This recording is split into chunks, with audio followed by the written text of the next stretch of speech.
Dark Sleep Radio welcomes you back. Tonight's story comes straight from the skies above Kansas farmland, where routine suddenly turned extraordinary. I've flown this route countless times, but one late September evening was different. The sun had just dipped below the horizon, leaving that strange twilight where day hasn't quite surrendered to night. I was cruising my Cessna 172 at 5,500 feet, the cool breeze gently rocking the wings over endless cornfields near Wichita. Everything felt familiar, until it didn't. Something caught my eye just above the fields to my right. Initially, I thought it might be another aircraft or drone, but as I looked closer, nothing made sense. The object was metallic, catching the day's fading light, shaped like a flattened diamond with rounded edges. No blinking lights, no sound. Just this solid, reflective form suspended impossibly in the air.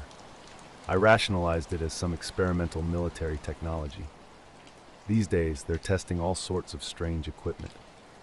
But then it moved in a way that defied everything I know about flight. With zero buildup or slowdown, it executed a razor-sharp 90-degree turn, sliding through the air as if guided by invisible tracks. As a professional pilot, I understand physics. Something that size shouldn't move like that without disintegrating. Frozen in disbelief, I watched it vanish behind a low tree ridge. My brain struggled to process what I'd seen. Instinctively, I adjusted my heading to track it. Climbing over the ridge, I found only empty sky. No trace, no sound. My instruments showed nothing unusual. The radio remained silent. Alone in my cockpit, heart racing, I wrestled with what I'd witnessed. Was it real? Or had my mind played an impossible trick? I landed just after 8, my hands trembling as I shut down the engine. 2 men stood beside my truck, dressed in unmarked black uniforms that screamed official business. Their serious expressions gave nothing away as I climbed down from the plane. Breaking the silence, I asked if I could help them. One stepped forward with an unexpected question. "Do you believe in physics or just experience?" Confused, I stammered, "What do you mean?" While I tried to process his cryptic query, the other man pulled out a small black device with buttons and a screen. I glanced nervously between the runway and these strange visitors, an uneasy feeling settling in my gut. "I saw something strange up there," I admitted quietly. "A metallic object moving in a way that didn't make sense." The man with the device looked up and simply nodded. "We know." His companion followed up, "Did it seem aware of you watching?" I hesitated, unsure. It hadn't made a sound or shown any obvious signs, but its movement felt deliberate. They exchanged a meaningful look before the second man spoke. "Things like that don't just happen by accident. You've seen something you shouldn't have." When I tried to ask who they were, words caught in my throat. Instead, they delivered a chilling message. "You'll hear from us again. Until then, keep your experience to yourself." Just like that, they walked away, climbing into a plateless black SUV that disappeared, leaving only settling dust behind. In the days that followed, I told only Lisa, and even then, sparingly. The story sounded absurd when spoken aloud, yet something remained unsettling. Every time I flew over that same farmland, I felt watched. Occasionally, a fleeting reflective glimpse would confirm my lingering suspicion. I was out in the field late September working on a project about nocturnal animal behavior in the forests near Ashland, Oregon. I'm Jen Marshall, a wildlife biologist, and my focus that season was tracking owl and bat movements. I'd set up a small trailer on the edge of a clearing where we'd tagged some animals, and I spent most nights there watching and recording. That particular night around 11 p.m., I stepped outside the trailer to check some motion sensors near the tree line. It was a cool night, the kind that smells like pine needles and damp earth.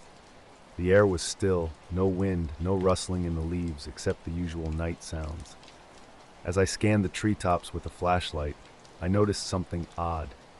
A faint glow above the trees about 100 feet up.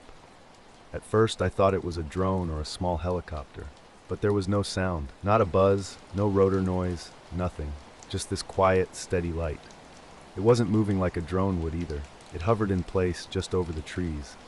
I'd seen something similar before, always at the edge of the trees, but it always disappeared when I tried to get closer. One night on a late flight home, my radio started crackling with static bursts, even though I was on a clear frequency. No words, just that low buzzing noise. It lasted for maybe 30 seconds before cutting out completely. The weirdest thing was that my instruments were all fine, but my handheld GPS kept losing signal for a few seconds in that exact same area every time.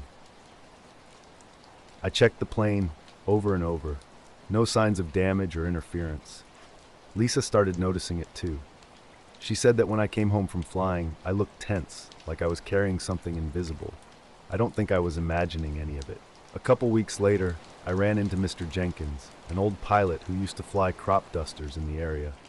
I told him about the object and the men in black, expecting a laugh or a shake of the head. Instead, he just nodded and said, "You're not the first. Folks have seen strange things around here for years, but no one talks about it."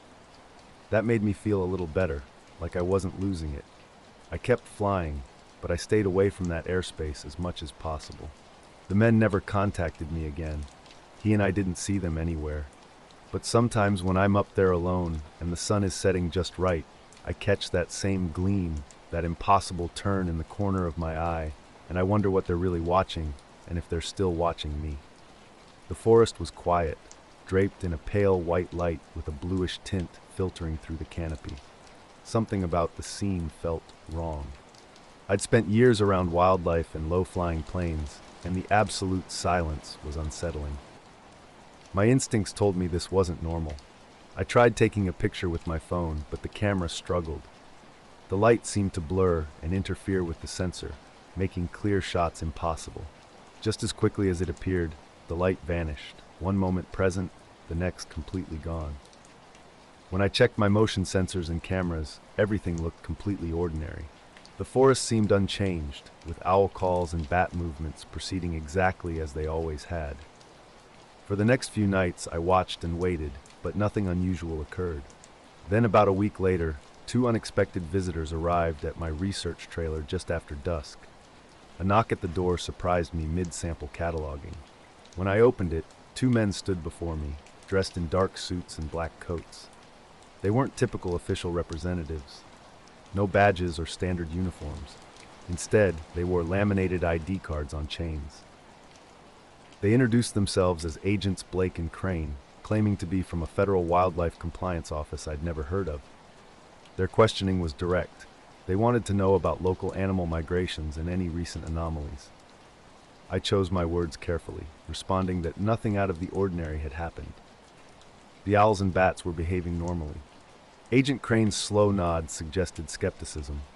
Blake commented on my recent reports, suggesting they needed help getting the records in order. They requested to review my notes and raw data files. Though uneasy, I agreed. After an hour, they left, but not before acing a sealed folder labeled corrected data on my desk. When I later opened it, I found what appeared to be my own reports, but with subtly altered numbers and observations. I'm Mark Reynolds, 35, living in Portland, but always drawn to Oregon's remote wilderness. I'd been planning this weekend hike for weeks, needing to escape the city's constant buzz and pressure. My chosen trail wound near an old Cold War radar station in the Cascades, a spot mostly forgotten except by locals. Something felt off from the start. The movement patterns of wildlife looked more consistent, yet strangely different. Details I knew should be there were somehow missing. When I tried calling the agency names those men had given me, none of the phone numbers worked. Asking around, no one seemed to know anything about those men or that office. Over the next few days, strange occurrences multiplied.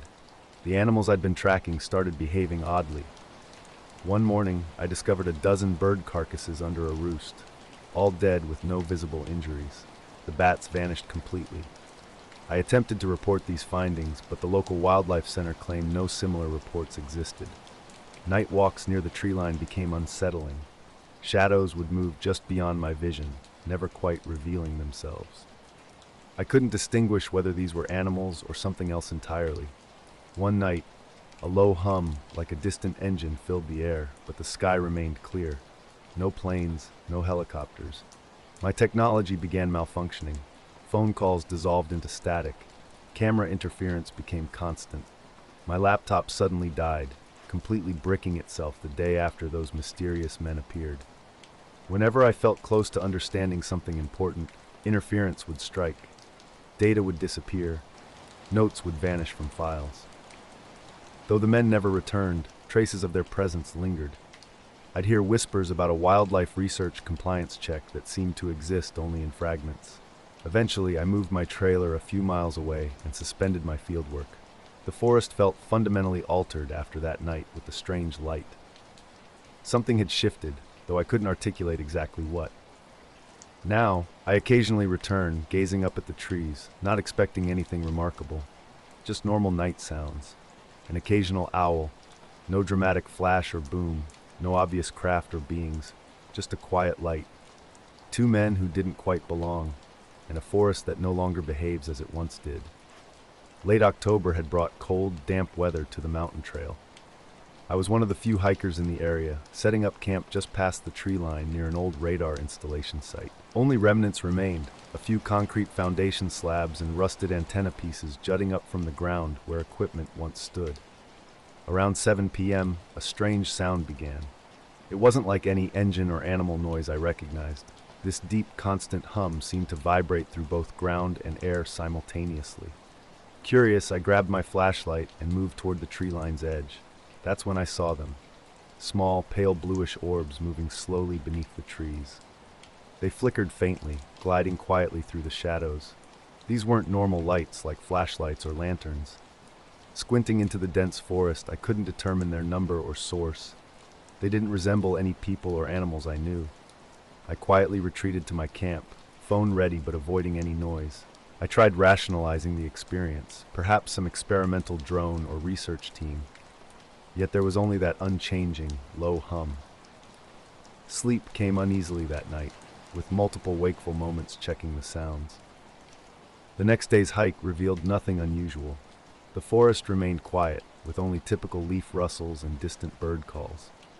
Back at my small rented cabin about 10 miles from the trailhead, I sat outside watching the stars on a clear, cold evening. Headlights caught my attention, a black sedan moving down the nearby road. At first, this seemed unremarkable, but then I realized something was strange. The car had no lights on at all. It passed my cabin at a steady pace, neither speeding up nor slowing down. An hour later it returned, again completely dark. This pattern continued for the next 2 nights, leaving me unsettled and wondering about the strange occurrences. Exactly every hour on the dot, a black car drove past my cabin without headlights, never slowing down or stopping. Something felt off about the whole scene, like I was in a movie. I tried to flag it down the first time, flashing my flashlight, but got no response. No brake lights, no signals, nothing. I checked the surrounding area for any power issues, wondering if there was a problem with the road's electrical lines or a nearby power outage. Everything else had lights, which made the car's behavior even more strange. After the 3rd night, I mentioned this to a local at a diner in town. He gave me a weird look and asked if I was sure it wasn't just a truck. When I described the no headlights and precise hourly timing, he just shrugged and cryptically said, "Around here, some folks keep an eye on that place. You never know." I didn't push for more information. That night, the car drove by again, and I heard a faint hum outside the cabin. Standing by the window, I watched the dark forest line beyond the road, but couldn't see anything. The next day, I hiked back to the radar site during daylight. The forest felt different, heavier, with thicker air. I searched for those strange lights, but saw nothing. At the site, something caught my eye. Some of the old concrete slabs looked freshly cracked, as if something heavy had recently pressed down on them. I took pictures, unsure what to make of it. That night, I decided to leave early the next morning. The feeling of being watched grew stronger. I double-checked all the cabin's locks and felt uneasy, sensing something lingering nearby. Just after midnight, I woke to the hum again. Louder this time, vibrating through the walls and floor. Looking outside, I saw the black car had stopped across the street. Engine off, no lights. It just sat there. My heart raced as I watched. A figure stepped out of the car. I couldn't see any details, just dark clothes standing perfectly still. After a minute, the figure got back in and drove off, still without lights. I didn't sleep after that. The next morning, I packed quickly and left. I tried to convince myself it was nothing, maybe a local prank or some kind of surveillance. But deep down, I knew something was off. I was driving back to Little Rock from a client meeting in Arkansas, a 3-hour journey that takes you through winding rural roads lined with pine trees and utility poles. It was late September, just after dinner around 7 p.m., and I was trying to beat the fog that usually rolls in around midnight. My GPS suggested a detour to skip a construction area near Ola. I didn't think much of it. Just another back road with nothing but trees and silence. For at least 30 minutes, not a single car passed me. Then something caught my eye. An old red and white striped radio tower with a beacon on top, sitting just beyond the tree line. Arkansas has hundreds of these, so nothing seemed unusual at first. But something felt off. The silence was complete. No bugs, no tree frogs, nothing. Suddenly, the engine started acting strange. It didn't stall, but softened, with RPMs dropping even as I pressed the gas. The headlights dimmed and dashboard lights flickered. I noticed the tower's beacon had stopped blinking, now just a solid red glow. That's when I saw it. Above the tower, maybe 50 feet higher and slightly to the side, a huge dark shape hung motionless, like an overturned dinner plate with no lights, no reflection, just suspended in midair. I slowed to a crawl, half off the road. The radio was already off, but the screen showed only static, blank numbers and white noise. Then the engine cut completely. No warning, just dead silence. Since that night, I haven't returned to that area. Late at night, I sometimes think I hear that low hum when the wind blows just right. I don't know what was driving that car or what I saw. Weeks have passed, and while part of me questions whether it happened exactly as I remember, another part knows with certainty that it did. The night was quiet when something strange happened. My car died right by the tower, and everything felt off. The cabin light flickered on by itself, and the AC blew hot for a moment. My hands trembled, but not from cold, more like a weird disconnect from my own body. When I tried to restart the car, nothing happened. No sound, no movement.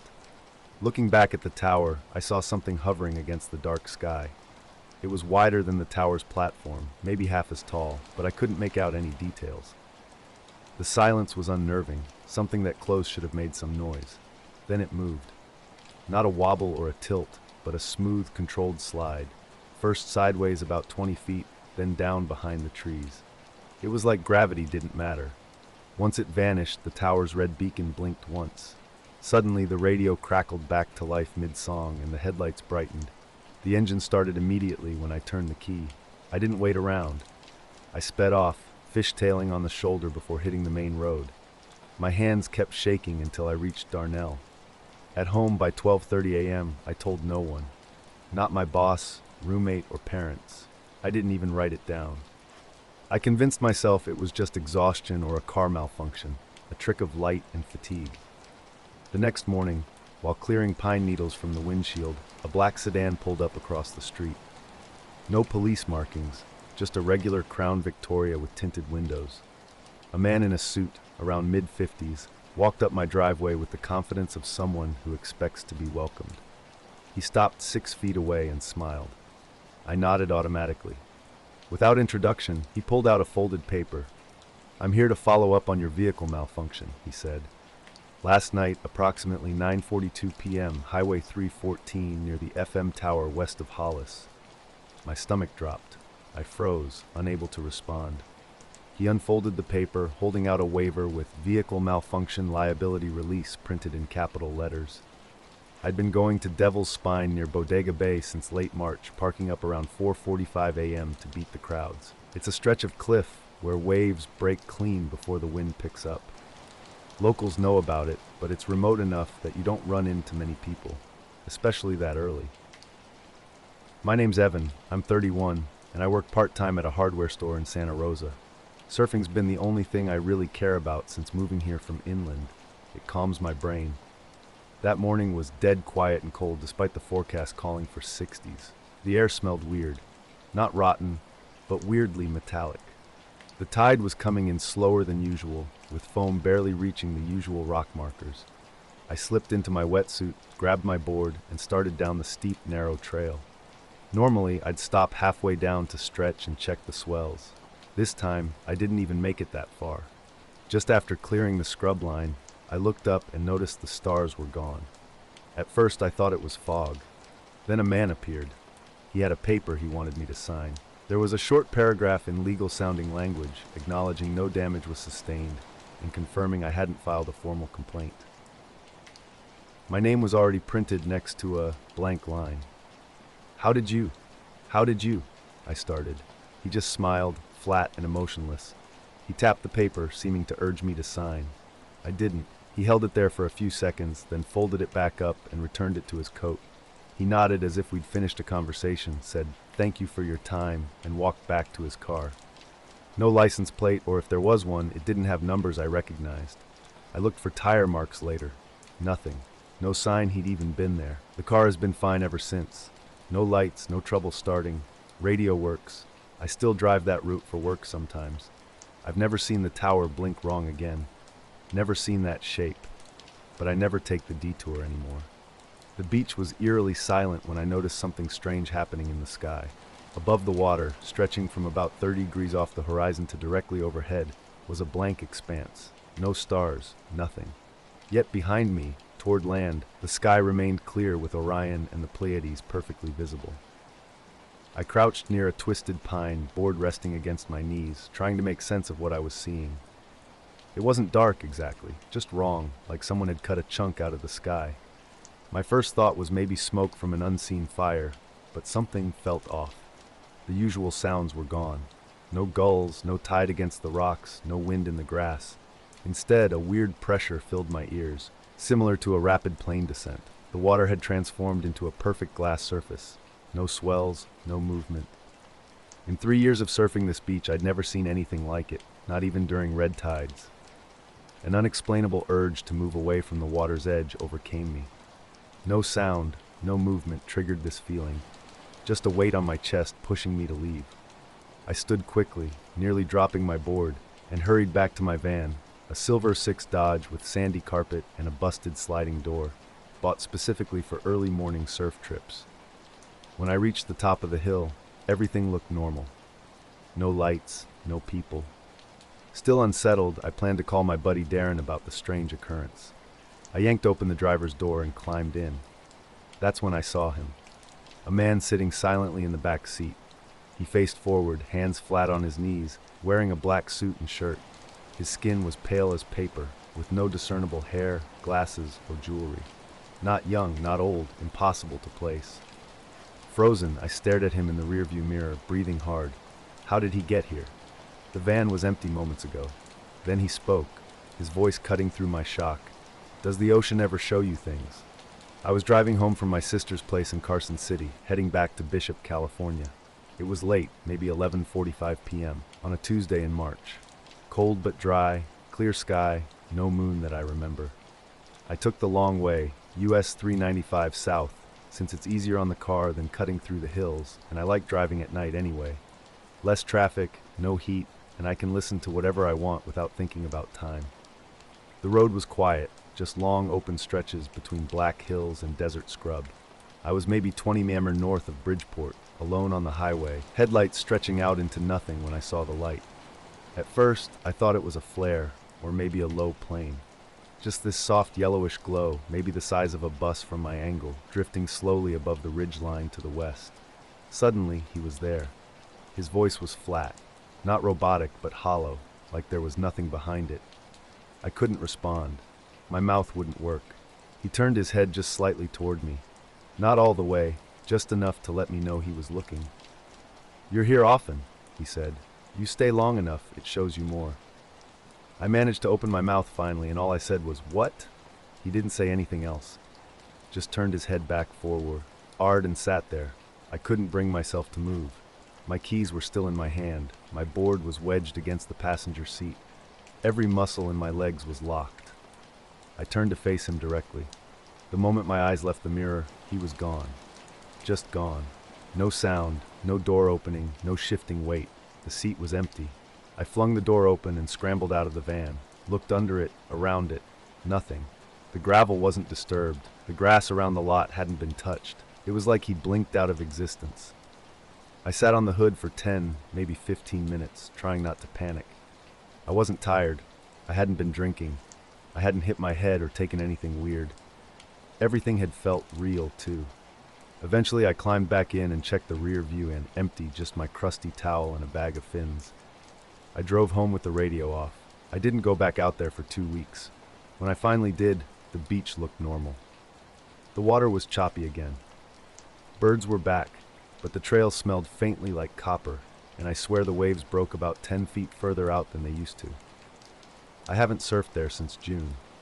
The light was strange, not racing or darting, but hovering with an odd, gentle, pulsing motion. It drifted sideways before dropping behind the hill and vanishing without a sound or dramatic flash. I eased off the gas and pulled onto the shoulder, my mind racing. Maybe a crash or a weather balloon, but no impact noise reached me. The engine idled as I debated whether to stay or go. Headlights appeared in the distance, 2 dim points growing larger quickly. A plain black SUV with deep tinted windows and unfamiliar government plates rolled up behind me, about 15 feet back. The engine hummed quietly, surprisingly soft for its size. No one emerged. Minutes ticked by, 5, then 10. I cracked my window, letting cold air slip in. The only sounds were the 2 idling engines. Adjusting my side mirror, I tried to glimpse the driver, but the tint revealed nothing, just a dark blob where a person should be. Slowly, the SUV pulled forward and stopped level with my window. I turned, expecting some signal or communication. Nothing. No movement, no interior lights, just the steady engine sound. We sat like that for maybe 20 seconds before it drove away, smooth and steady, taillights fading into darkness. I waited a minute before shifting back into gear. The light over the hill had seemed odd, but the SUV left me truly unsettled. The rest of my drive home was quiet. I arrived around 1:30 a.m., pulled into my driveway, and sat for a moment before going inside. The 2-bedroom rental sits just outside town, nothing special. A fenced yard, cracked driveway, backing up to a dry creek bed. After driving, I came home, unlocked the front door, flipped on the kitchen light, and fed the cat. Everything felt normal. I grabbed a glass of water and settled onto the couch, scrolling my phone without much hope of finding anything useful. Maybe 20 minutes passed before the knock came. 3 quick taps, soft but distinct. Not the doorbell, just knuckles against glass. I paused, unsure if I'd imagined it. Then it happened again. Same rhythm, tap, tap, tap. Walking to the front window, I pulled back the curtain. No car, no movement outside. I switched on the porch light and opened the door. Empty. But there, taped precisely at eye level, a black envelope with a matte finish and sharp corners. No markings, just a single piece of tape holding it in place. I hesitated before removing it. Unsealed, simply folded shut. Inside lay a single card, thick stock like an expensive wedding invitation. Blank except for a line of text centered perfectly. Not everything drifts down. No name, no contact information, no explanation. I scanned the street again, silence. Even the porch light seemed dimmer than usual. I spent the entire night awake, nay, recalling anyone. What would I even say? The next morning I checked the front camera. Motion activated, sending clips to my phone when someone approaches. The last alert came at 8:17 p.m., hours before I arrived. After that, nothing. Just a complete gap until sunrise. For years I'd worked as an air traffic controller at a small regional airport in northern Idaho. Nothing glamorous, mostly private planes and occasional cargo flights in a quiet facility that saw barely a handful of daily aircraft. The tower was old, barely updated, and I typically worked alone. I appreciated the solitude, finding comfort in radio chatter and monitoring screens. I kept the envelope in the drawer beside my bed, never showed it to anyone, never threw it out. And I stopped driving that route unless absolutely necessary. It was a clear, chilly fall night in early October. The moon hung overhead, but no clouds obscured the sky. I was working my usual shift at the airport control tower when something caught my eye on the radar screen. High above the standard flight paths, a massive object hovered motionless over the western mountain range. At first, I assumed it was a technical error. I reset the radar, checked the power supply, and even restarted the entire system.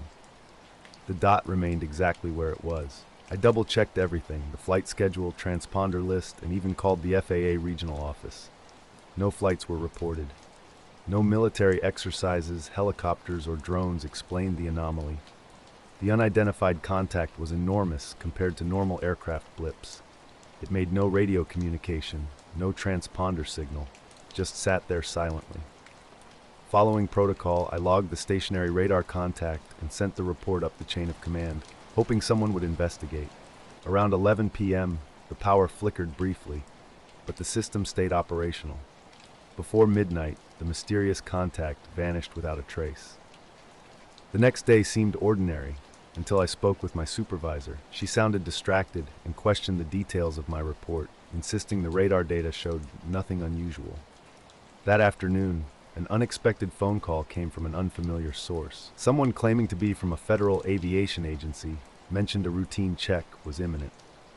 Around 7 p.m., 3 men arrived at the airport entrance.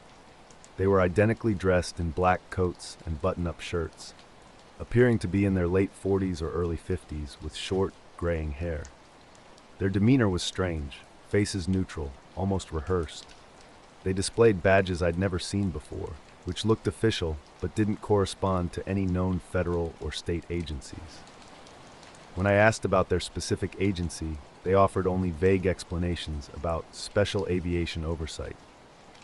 I reviewed the radar logs and recordings from my shift the previous night. Everything was there: screen prints, my notes, the full radar system recordings. When they arrived, they skimmed through my documentation quietly, exchanging hushed comments I couldn't quite hear. One of them looked up and spoke with a polite tone that felt like a veiled warning. "You have a very imaginative writing style for a tower operator," he said. I asked if they needed anything else. They requested access to the radar console for about 20 minutes to calibrate some equipment. I agreed without much thought. While they worked, I stepped into the break room for a drink. When I returned, they were gone. No goodbye, no note, nothing. The door was locked from the inside, so they must have left through the main entrance. That's when I realized the tower logbook was missing. The thick binder where I documented everything from flight plans to radio calls, and my report about the strange radar contact. I immediately called my supervisor and the FAA office. They confirmed they hadn't authorized anyone to ice it or take the logs. Adding to the strangeness, the security cameras were offline that evening, supposedly due to unannounced maintenance. Over the next few days, I tried to get answers. The radar system showed no trace of the contact I'd seen. My supervisor avoided the topic, treating it like a mistake I'd imagined. I started examining the tower more carefully, searching for anything else out of place. The only unusual thing was a faint ozone-like smell near the radar console, reminiscent of burnt wires. I kept thinking about those men with their strange badges and cryptic comments about my imaginative writing. Were they government inspectors, or something else entirely? I lingered at the airport after my shifts that week, hoping someone might return or provide an explanation. No one did. Eventually, I left the job. The entire experience left me unsettled, as if someone had quietly erased the facts of what I'd witnessed. On quiet nights, I still think about that unexplained dot on the radar, large, motionless, and mysterious, and the men who came to eliminate any record of its existence.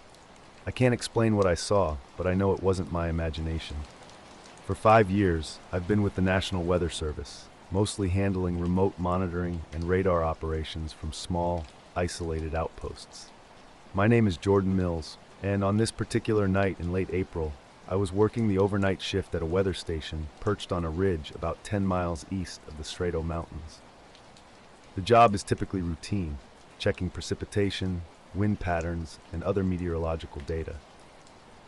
But a few hours earlier, something unusual caught my attention on the Doppler radar. A massive stationary mass was hovering over the northern part of the Sangre-Dato range. This wasn't a typical weather formation. No rain, no snow, just a dense, well-defined shape that remained completely still. I tried adjusting frequencies and recalibrating the equipment, but the shape stayed consistent and sharp-edged. In all my years tracking everything from thunderstorms to dust devils, I'd never seen anything like it. The mass covered at least 5 miles, too large to be a plane or bird flock, and strangely absent from satellite images. Around midnight, the station's old landline phone rang. Calls this late were usually from dispatch or maintenance, but something felt different. A low, calm voice came through. "We need to come by your station. It's regarding the equipment." Before I could ask who was calling, the line went dead. No caller ID, no trace. I returned to the radar feed, feeling uneasy. The mysterious shape hadn't changed at all. Then, around 1:30 a.m., a knock came at the station's front door. Visitors weren't allowed without clearance, so I checked the security cameras. Two men stood outside, both tall, mid-40s, wearing identical black coats that seemed unnaturally clean for a mountain location. Their hair was slicked back, their expressions unreadable. Hesitantly, I opened the door a crack. "Good evening," one of them said. I let them inside because arguing in the middle of nowhere felt pointless, especially when they seemed prepared to do this quickly. Two men showed up at the station, claiming they needed to calibrate the radar. They presented a badge with an embossed seal I couldn't quite make out, and it looked official enough. No familiar logo, just a strange emblem. They moved straight to the radar console and started pressing buttons. Their movements were precise, methodical. I watched carefully, trying to track everything they did. These weren't standard calibration procedures. They typed in complex sequences, adjusted frequencies, and rerouted data in ways I didn't understand. The room was silent except for the soft equipment hum. After about 20 minutes, they packed up without a word. A quick nod and they were gone, leaving me feeling unsettled. I locked the door and checked the radar. The huge stationary mass that had been there was suddenly gone. The rest of the night felt strange. The station's air seemed stale, and the screens flickered oddly. When I checked the system logs, something was wrong. The logs from the past 8 hours had vanished, not deleted, just completely absent. The system acted like those hours never existed. I double-checked backup drives. Empty. I called dispatch to confirm. They had records, but nothing showed for our station's radar during that time. The next morning, my supervisor seemed confused when I reported the incident. He claimed no one was authorized to enter the station, and security feeds showed no visitors. Later that day, I went to the local diner for coffee, trying to make sense of it all. I mentioned the missing logs to a few locals, but they hadn't noticed anything unusual in the sky or around the mountains. From that night on, I kept a close watch on the radar. The equipment worked normally, except for those missing logs. Sometimes, late at night, I still scan the skies toward the Sangre Cristo range. The radar never shows anything like that again. But occasionally, when the wind is calm and the air feels heavy, I hear that low hum. It's like the station itself is remembering something I can't quite understand. I was taking a solo hiking trip in the Adirondacks, something I'd done before. Living about 3 hours south near Paquipi, I'd taken a few days off work right after Labor Day weekend to avoid the crowds. My routine was simple. Drive up, camp for 2 nights, pack light, and get off the grid.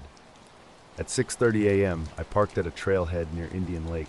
A white Outback with Vermont plates was the only other vehicle, but no one was around. My plan was a 6-hour loop hike. The weather was perfect, cool, low 60s, clear with no fog or wind.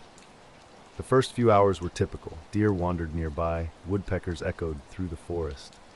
Around 1:30 p.m. after lunch on a ridge overlooking dense trees, I continued my hike. About 2/3 through the loop, something unusual happened. 3 red lights appeared, each about the size of a dime at arm's length. They flickered just above the tree line to my left, not quite in the sky, but hovering maybe 100 yards out. Their blinking was rhythmic, but unlike any pattern I recognized. No sound, no tree movement, just these strange lights. I started recording on my phone. The lights remained steady as I zoomed in, though the camera struggled to focus through the trees. When I lowered the phone to look directly, they vanished. I waited 5 minutes, scanning the area, but saw nothing. Something changed after that moment. An unsettling feeling crept in, a sense of not being alone. I heard no distinct sounds, saw no one, but occasionally felt compelled to look behind me, convinced of out-of-sync footsteps. Nerves, I told myself. Maybe an animal. Still, I quickened my pace. Just before 4 p.m., I returned to the trailhead. The white Outback sat exactly where it had been earlier, its driver nowhere in sight. I didn't dwell on it then, and started my drive home, expecting to reach most of the way before darkness fell. I spotted the black car first on I-87, heading south. At first I thought nothing of it, just another vehicle on the road, but something felt off. It matched my speed perfectly, whether I sped up or slowed down. Deep tinted windows blocked any view inside. 30 minutes passed. 2 exits came and went. The car stayed right behind me, no license plates visible. Curious and unnerved, I switched lanes, even took a random exit near Ticonderoga to test if they were really following me. They were.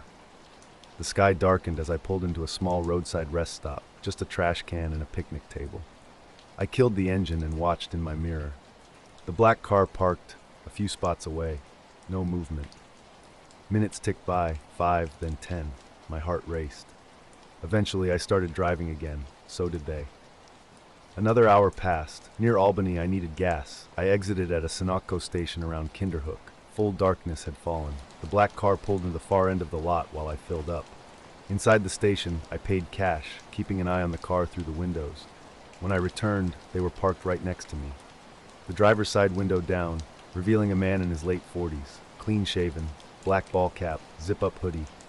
"Replace your footage with this," he said flatly, holding out a small black USB stick. No emotion, no threat, just a statement. Stunned, I took it. He rolled up his window, backed out, and disappeared onto the road. I stood there, holding the stick, bewildered. The drive home was uneventful. No more black car. That night, sleep eluded me. The next morning, I plugged the USB into an old laptop. Empty. Just a single, mysterious file. I was out with my buddy Greg at his uncle's hunting cabin in northern Minnesota, a solid 40 minutes from any town. The place sits between a frozen lake and long, unplowed logging roads, with no Wi-Fi, cell service, or neighbors. Just a wood stove and a massive stack of firewood. We wanted quiet, and in February, with the temperature around 12 degrees, we got it. The sky was clear and dense with stars. We'd brought food, beer, and snowshoes, planning a 2-night stay with some hiking and maybe ice fishing. Saturday morning, after a leisurely breakfast of coffee and eggs, we headed out around 11. A narrow trail cuts east from the back of the property, winding through thick birch and pine stands, past a collapsed shed, and climbing up a ridge. Greg mentioned an old fire tower used to be at the top, though he hadn't been here in about a decade. We packed light, just a thermos and a couple granola bars, with snowshoes strapped to our boots. The snow was deep but packed enough in spots to prevent sinking too much. The trek to the ridge top took about 2 hours. It wasn't steep, just a steady climb. We didn't talk much. The silence was overwhelming. Your own footsteps sounded loud, and even the trees were motionless. Later, I found a video labeled vid.mpp4. It was 10 minutes long, but when I opened it, there was just static. Not visual white noise, but a gray screen with faint crackling and an occasional high-pitched tone like an old CRT TV powering up. I watched the entire thing, waiting for something to happen. Nothing did. I never shared the hiking footage. When I tried to review it later, the file was corrupt. No matter what I did, copying, renaming, using different software, it wouldn't load. The thumbnail was just black. A week afterward, I drove back to Indian Lake. The white Outback was gone, but another black car without plates was parked in the same spot. I didn't stop. I kept driving. That was last fall, and I haven't returned since. The fire tower stood somehow still upright, despite its rusted wooden steps and half-rotted frame. It was probably 40 feet tall, with a faded no trespassing sign barely hanging on to one of its supports.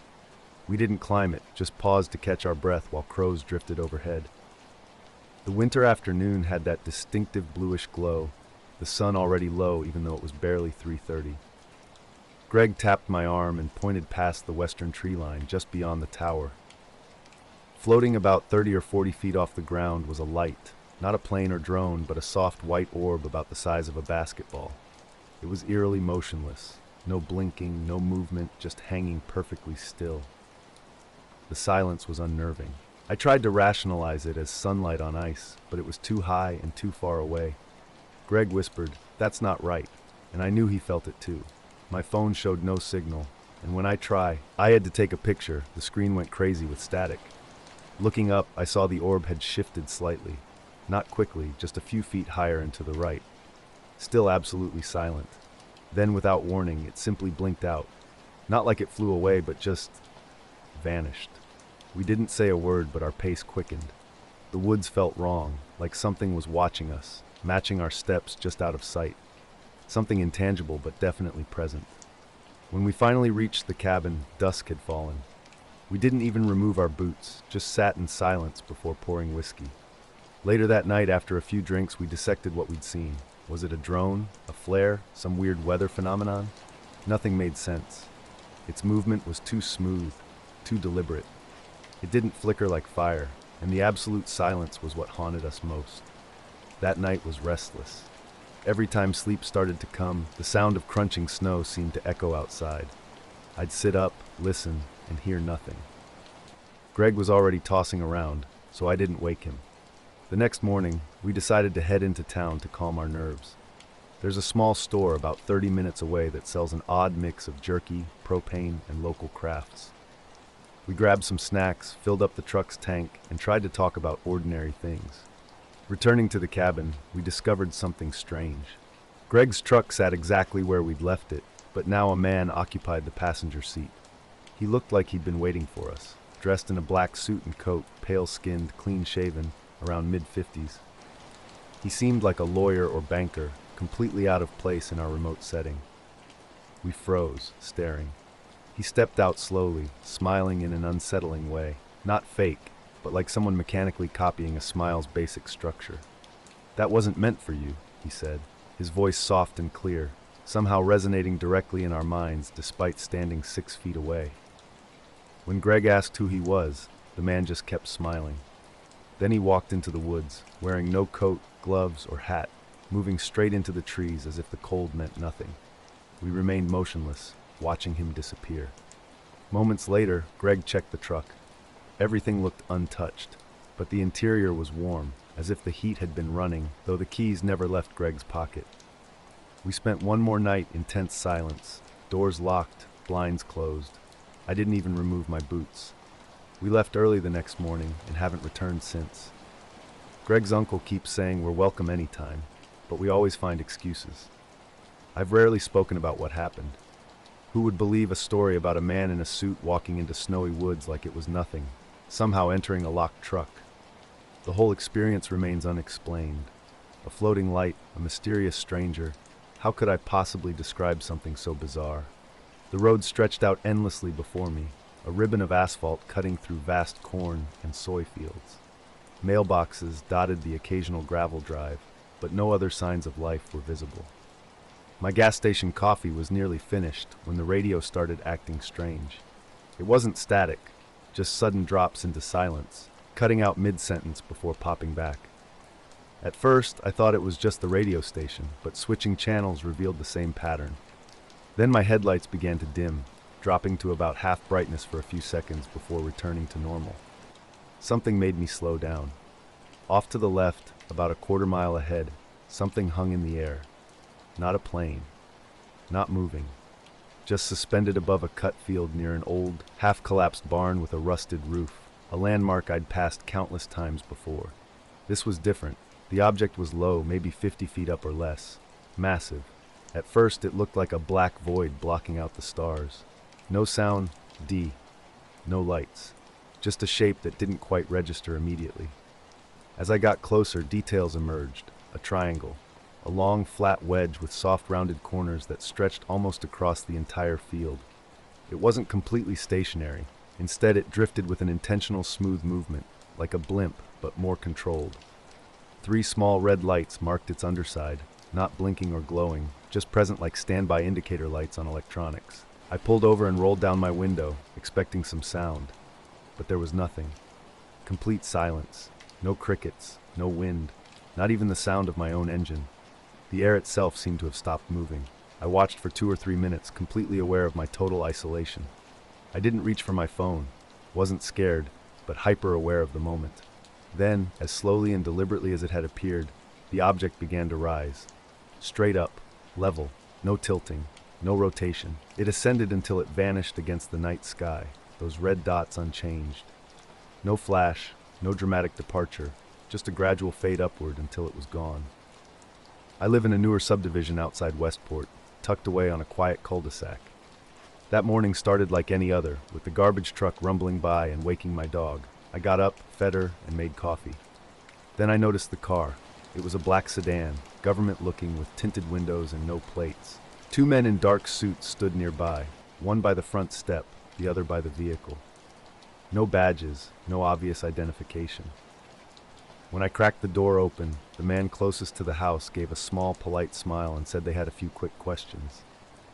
On the porch, he asked about my drive on County Road 700E the previous night, near the collapsed barn. I confirmed I'd been there on my way home from work. Then came the pointed question. Did you see anything unusual? I hesitated. The man watched me carefully, not threateningly, but like he was studying my response. I mentioned the weird lights in the sky. The second man, still by the car, called over. Do you often imagine things at night? His tone wasn't mocking. It seemed like a genuine inquiry, as if he'd asked similar questions before and received serious answers. I firmly stated that I was awake, driving, and certain about what I saw. They seemed satisfied. The man near me nodded, then asked about outdoor cameras. I told him I didn't have any. He thanked me, and they left, backing out of the driveway without stopping at any other houses. Later that day, something caught my eye. My mailbox, part of a group box for the block, had a strange smear across its front. Not oil, not quite ash, but something distinct. Oddly, it was only on my mailbox, none of the others. I was out flying my drone that afternoon near the eastern edge of the Yuma Proving Ground. Not directly over it, mind you. There's a zone where hobbyists are told to stay clear, and I always follow the rules. I fly for fun, not to cause trouble. The spot was a gravel pull-off just off Highway 95, a place where lots of people go to watch the sky. Flat desert stretched in every direction, nothing but low scrub and distant mountains. I'd launched from my truck's bed around 4:20 p.m.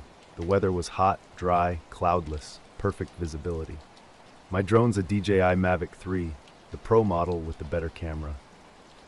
I was planning to film a sunset time-lapse, playing around with some new editing software. I'd brought a cooler, headphones, and a book, planning to stay until after dark. The first 30 minutes were completely normal. I was getting some great shots facing west, golden light washing over the sand, creating long shadows. Then, while panning the camera north, something caught my eye, a blur zipping through the corner of the frame. Fast, really fast. I reversed the footage, studied it frame by frame. It moved across the score, ran in maybe 2 frames, about 1/10 of a second. At first I thought it might be a bird, but when I slowed the clip down, something felt off. No wings, no discernible shape, just a metallic flash like sunlight glinting off chrome. Its movement was unnaturally straight and rapid. I adjusted the gimbal and started scanning the area. Seconds later, it happened again. This time I saw it in real time, a thin dark shape moving across the sky. Too fast and too low for any plane. Completely silent. I hit record. It made several more passes, each time at a slightly different angle, almost like it was circling or scanning. It didn't look manned, didn't even look built. Just this shape, maybe 10 or 15 feet long, defying explanation. That night, my dog refused to go into the backyard. She stood at the door and whined, backing away when I opened it. I ended up walking her out front instead. She kept looking up, not barking, just watching the sky. Weeks have passed since then. I haven't seen anything else, but every night driving home from work, I take a different route. I wiped something off earlier that day, and it left a gray, greasy streak. I thought about keeping the paper towel, but ended up tossing it. I was out in the desert with my drone, scanning the area. Something strange was happening. The object I saw had no wings, no lights, no contrail. It would appear suddenly, shoot past in a straight line, then completely vanish. Not fade out or get smaller, just gone. I tried to get a top-down view by raising the drone higher, but immediately the signal cut out. Not dropped, but cut entirely. The video feed glitched hard and went black. The controller said signal lost, even though the drone was still in my visual line of sight. That's not how these things are supposed to work. I hit the return to home button. Nothing happened. Then the controller powered down completely. I checked the battery. It was still at 74%. When I looked up, the drone had disappeared, not crashed. I would have heard that. I stood on the tailgate scanning the entire horizon. Nothing. A weird feeling settled over me. I felt watched, like I wasn't alone anymore, even though I couldn't see anything. I kept expecting headlights or a low hum, but the desert remained silent. By the time I left, the sun had gone down. I got home around 8:45, back to my small house on the edge of Yuma with its fenced yard. I sat in the car with the engine running, unsettled. Something about that silence lingered, like I'd been under observation but was momentarily forgotten. Around 10:30, someone knocked. 3 slow knocks. Not the doorbell, which had been broken for months, but actual knocking. I grabbed a flashlight and looked through the peephole. Nothing but darkness. When I opened the door slightly, a man stood there. Black suit, plain black tie, white shirt, no jacket. His shoes were impossibly clean, which made no sense given my gravel walkway. His hair was slicked back. He looked completely average. Could have been 35, could have been 55. He smiled, but the expression never reached his eyes. "You misunderstood the sky," he said. "Let's keep it that way." He didn't introduce himself, didn't ask for anything, just stood waiting, as if expecting me to agree. I remained silent, one hand on the door, the other on the unlit flashlight. He didn't blink. Then he turned and walked down the steps, moving out of my porch light. I waited. No car started, no taillights appeared. He was simply gone. Just silence. The night passed slowly and sleep was scarce. I kept the living room lights on, curtains wide open, constantly checking the street every 10 minutes. When morning came, I went out to my truck and discovered the drone was gone. It had been stored in a locked hard case under the tunnel cover in the truck bed. No signs of forced entry were visible. The case remained, zipped up, but when I opened it, the drone and controller were missing. Only the molded foam insert sat empty. I searched everywhere. The truck interior, the garage, even my office, thinking I might have moved it and forgotten. But I knew I had locked it up, as I always do. Hoping for answers, I checked the Ring doorbell footage. Strangely, the video froze at 3:12 a.m. and resumed at 3:45, something that had never happened before. The empty case still sits with me, a reminder of that night. Filing a report seemed pointless. What would I say? That someone stole my drone after I witnessed something strange in the desert, and a suited man told me to forget about it? I knew what I saw, but I stopped flying for a while after that. My trip to Ridge Hollow Campground came later. Located near the Allegheny front, it was a spot I'd visited years ago with friends. This time I was alone, seeking a break from everything. No phone, no emails, just trees and silence. Mid-October had stripped most leaves from the trees, and nights were cold, hovering around the low 40s. But I was prepared. The first night was unremarkable. I parked at Site 12, carried my pack a few hundred yards, and set up the tent before sunset. The campground seemed deserted, no other cars, no distant fires, just wind rustling through bare branches and occasional owl calls. I cooked ramen on my camp stove, read a paperback by headlamp, and went to sleep around 10. Midway through the night, a pressing need to urinate woke me. The tent was cold, and I hesitated to unzip it. But discomfort soon won out. The fire had died down, with only a few glowing charcoal embers remaining. I slipped on my boots, stepped out, took care of business, and returned to the tent. Nothing seemed unusual. It was quiet. Morning brought a strange discovery. When I unzipped the tent, I noticed the fire pit had been subtly altered. My small fire had used just a couple of sticks and some charcoal, but the surrounding stones, the ones forming the fire ring, had been moved. Around the pit, the rocks were positioned in a geometrically perfect circle. This wasn't a rough approximation or a casual arrangement. The spacing was so precise, it looked like someone had used a compass to trace each stone's placement. I stood there for a full minute, trying to convince myself it was nothing. Maybe I had moved the rocks and forgotten. But deep down, I knew that wasn't true. I never touched them. My little folding stove sat inside the ring, unused. The sun had barely risen, and my phone showed 6:12 a.m. Out of habit, I checked it, knowing there was no signal. Almost unconsciously, I snapped a single photo of the circle. Then I boiled water, made coffee, and sat in my camp chair, attempting to push the strange arrangement out of my mind. By noon, I packed a small bag and headed south on the Red Blaze Trail. It was a familiar route, about 5 miles round trip, looping past some rock outcrops and climbing to a ridge with a nice view. Nothing challenging. Around 30 minutes into the hike, I saw him. He stood just off the trail, not moving, as if waiting. His uniform was clean and crisp. Black pants, black jacket, looking like the kind of outfit worn by rent-a-cops or private security. He stepped deliberately onto the trail, his movement controlled. "You camping alone?" he asked, his voice low and neutral. When I confirmed I was at Site 12, he requested to see my camera. I was taken aback. I hadn't mentioned the Canon point-and-shoot to anyone, not even in the ranger station logbook. When I asked why, he tilted his head slightly, seeming not to understand, then repeated his request. Strangely, I found myself unzipping my day pack and handing over the camera. He didn't browse the photos. Instead, he simply turned it over in his palm before returning it. "Please don't take pictures of the fire rings," he said. Then, without running or even walking, he vanished into the trees. The week off work was supposed to be peaceful. I'd headed up to my cousin's fishing cabin near Lake Vermilion in Minnesota, a simple one-room shack with a wood stove and small dock, far from Wi-Fi or cell service. Late Tuesday afternoon, I arrived and took the old aluminum boat out, slow trolling for walleye and catching a few small ones that I tossed back. As darkness fell, the lake went completely still. I cut the trolling motor and let the boat drift, hearing only water tapping against the hull. Around 10:30, a strange glow caught my eye over the lake's center. At first, I thought it was another boat with a lantern or LED light, but something felt off. The light hovered 40 or 50 feet above the water, completely stationary.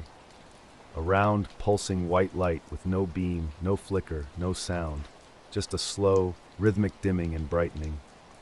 I killed my headlamp and watched, transfixed. It didn't move closer or farther, just remained in the same spot.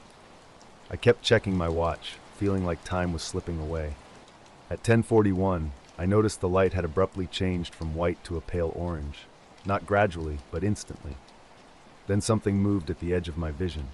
I turned and saw a figure disappear down a slope. Back at camp that evening, I reviewed the photo I'd taken. The circle was clear as day, but an hour later, the thumbnail was black. File corrupted, only that single image affected.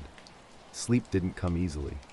I kept waking up thinking I heard footsteps outside the tent, always fading when I sat up. The next morning, I found the rocks had been moved again. Not kicked or tossed, but laid out in a weird, curving arc away from a pit. I left them untouched. Since that night, I haven't camped alone again. Like a switch had been flipped, everything went silent. The scene was surreal, and I couldn't move. My phone was charging back in the cabin, so recording wasn't an option. I stared at the water, completely still. Maybe 10 minutes passed, though time felt strange. Then, without warning, it vanished. Not like something flying away. One moment it was there, the next it simply wasn't. I remained on the water for another half hour, trying to rationalize what I'd seen. Was it a drone? A trick of light? But nothing made sense. No noise, no navigation lights. Nothing typical of something flying so low. Back in the cabin, I locked the door, something I never usually do, and collapsed on the cot, boots still on. I managed maybe 3 hours of sleep. By 7 the next morning, I was on the dock with coffee. Thick fog obscured everything beyond the first tree line. Around 8, a black SUV came down the gravel path, its tires crunching over rocks. It stopped just short of the cabin. 2 men emerged, both in black suits without ties. One was tall and thin, the other broader and looking to be in his late 50s. No introductions were made. The older man cut straight to the point, asking if I'd experienced anything unusual on the lake the previous night. I played it casual, asking, "Like what?" He smiled, but it wasn't a friendly smile. He inquired about lights, shapes, electrical disturbances. I feigned ignorance. He examined my boat and asked about the depth finder. I explained it was just an old basic sonar unit. When he pressed about the previous night's logs, I told him it wasn't even on. The tall man remained silent, slowly walking the dock and scanning the water with a blank notepad in hand. The older man then asked about phone or radio interference. I mentioned I had no service out here. He nodded, as if this confirmed something. After a long pause, he offered what seemed more like advice than a warning. Might be a good idea to fish elsewhere for a while. His tone was weary, like someone repeating words they'd heard before. They left in the SUV, no license plates visible. Later that day, curiosity got the better of me. I checked the depth finder's SD card log, despite having told them it was off. What I found made my blood run cold. My name is Paul Donovan. I'm 32, and what happened last fall during a work trip through northern Arizona still doesn't make sense to me. I was driving back from a client meeting in Flagstaff late one evening, leaving around 8 p.m., with plans to spend the night in a motel near Winslow before heading home the next morning. The drive should have taken about 2 hours. The weather was clear but cold, the sky filled with stars. I don't usually drive that late, but it was the only way to fit the trip in. I traveled Route 66 for a while before switching to a smaller highway cutting through desert and forest patches. I remember feeling tired, but not sleepy, just that calm exhaustion that comes after a long day. The next thing I knew, I woke up in my car, windows fogged up, parked on a dusty dirt road shoulder. This wasn't where I'd planned to stop. No streetlights, no signs, just scrub brush and low hills surrounding me. I checked my phone, no signal. The dashboard clock read 5:47 a.m., which made no sense at all. The last clear memory I had was pulling over for gas around 10:30 p.m., near Flagstaff, supposedly only 2 hours before. But I had zero recollection of driving during that time. No blurry images, no memories of traffic, towns, or gas stations. It was like I'd fallen asleep, except the car showed no signs of damage. No dents, no scratches. I sat there, trying to shake off my confusion. The air was cold and dry. I was completely alone. My gas gauge showed half full, though I didn't remember filling up after Flagstaff. When I unlocked my door and stepped out, the desert smelled of sage and cold earth. No animals, no movement. Something else was strange. When I later checked my glove compartment, the card was gone. Not removed, gone. The slot was empty, and the latch remained locked shut. You can't pull it without unlocking it. I never touched that thing in months. That night, I packed up and drove back to Duth. Even though I'd planned to stay through the weekend, something felt off. I wasn't scared, exactly. Just felt like I wasn't supposed to be there. I haven't been back to that lake since. The road was silent, with no other cars in sight. I knew I needed to find my way back to a main road before someone noticed my abandoned vehicle on this isolated stretch. Grabbing my jacket, I started walking, hoping to find a gas station or any sign of human presence. After about a mile, I reached a paved road. Following it east, a motel sign for Desert Pines Lodge soon came into view. I realized I was only 10 miles from Winslow, but in the opposite direction from where I'd expected to be. My phone still showed no service. The motel office was open and quiet, with a woman who appeared to have been working through the night. I asked if anyone had called for me or if my car had been reported. She shook her head, confirming no one had been around since the previous evening. I rented a room and tried to rest, feeling unsettled by the seemingly erased hours. Around 9 a.m., while half awake, someone knocked on my door. Unexpected and uncertain, I looked through the peephole. A man in a black suit, tie, and long coat stood outside. His dark hair was neatly combed, his face expressionless and devoid of any smile. "You're back early," he said. I froze. "Who are you?" I stammered. He remained silent, staring. As I cracked the door open, he suddenly stepped back and vanished. No sound of a door, no footsteps, no car driving away. Nothing. Blinking and rubbing my eyes, I wondered if it was a dream or a trick of light. I locked the door and sat on the bed, my heart racing. I didn't tell anyone about the encounter immediately. Who would believe such a story? Throughout the day, I kept watching outside, half expecting his return. Later that afternoon, I called my office to discuss the trip and my lost time. They confirmed I'd left at 8 p.m., but couldn't explain my whereabouts afterward. My car appeared undamaged, and nothing seemed stolen. Days later at home, I checked my phone's GPS history. The route from Flagstaff to Winslow showed a massive gap between 10:30 p.m. and 5:30 a.m., with an unexplained detour on back roads I couldn't remember. A mechanic checked the car and found everything functioning normally.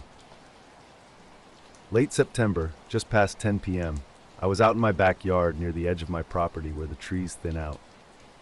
The night was cool with a hint of summer still lingering, and the sky was wide open and clear, perfect for star photography. I'm Clara, a hobbyist photographer from a small town in northern Vermont, not a professional astronomer, just someone with a decent camera and a cheap tripod.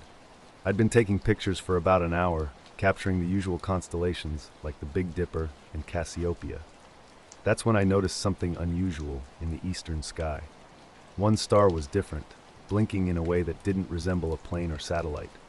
Its rhythm was slow and deliberate, on off, off, pause, on, off, pause. None of the other stars were doing this, and the light wasn't flickering from atmospheric distortion. I watched, trying to rationalize what I was seeing. Was it a drone? An optical illusion? But it remained perfectly still, maintaining its strange pattern for at least 15 minutes. Then it began to descend, not like a meteor streaking across the sky, but slowly drifting downward behind the trees. Stars don't move like that, and this behavior was unsettling. I kept my camera trained on the light, managing to capture some shots as it grew larger and approached the treetops before vanishing. I waited another half hour, hoping it might return, but nothing happened. The next day, I told my best friend Maggie about the experience. She brushed it off, suggesting it was just a blinking airplane or satellite. But I knew what I'd seen. For the next week, I scanned the night sky around the same time, hoping to spot it again. It never reappeared. Then, 6 days later, something else happened. Something I still can't explain. I don't know what occurred that night or where I was during those missing hours.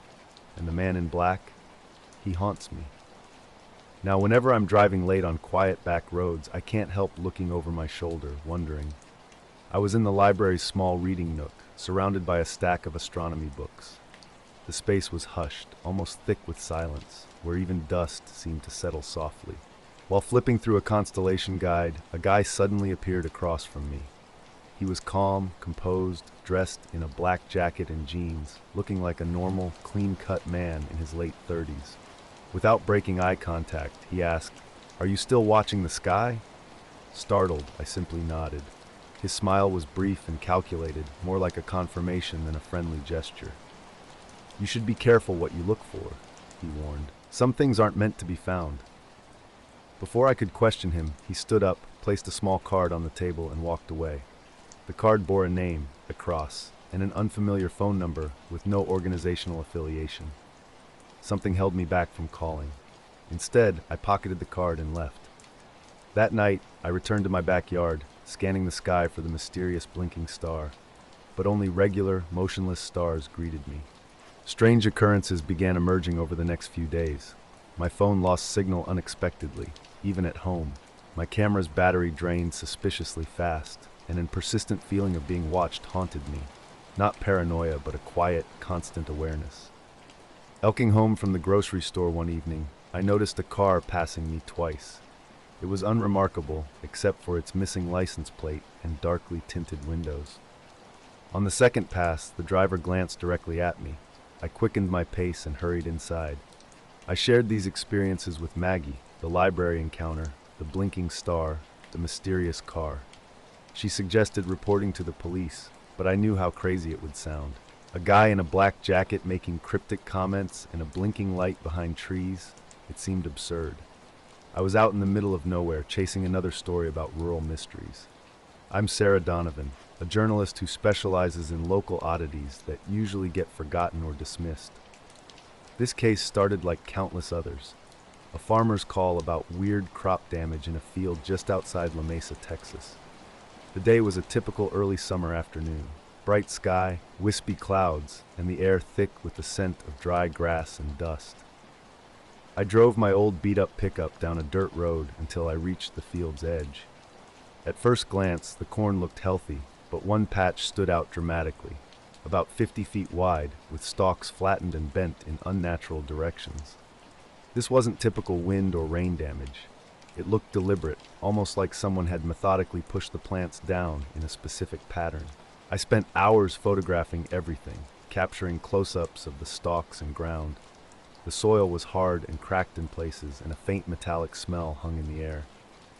The farmer, Jim, seemed nervous but said little, just kept repeating, "It's not normal." That night in my motel room, I was reviewing my pictures and notes when my phone rang.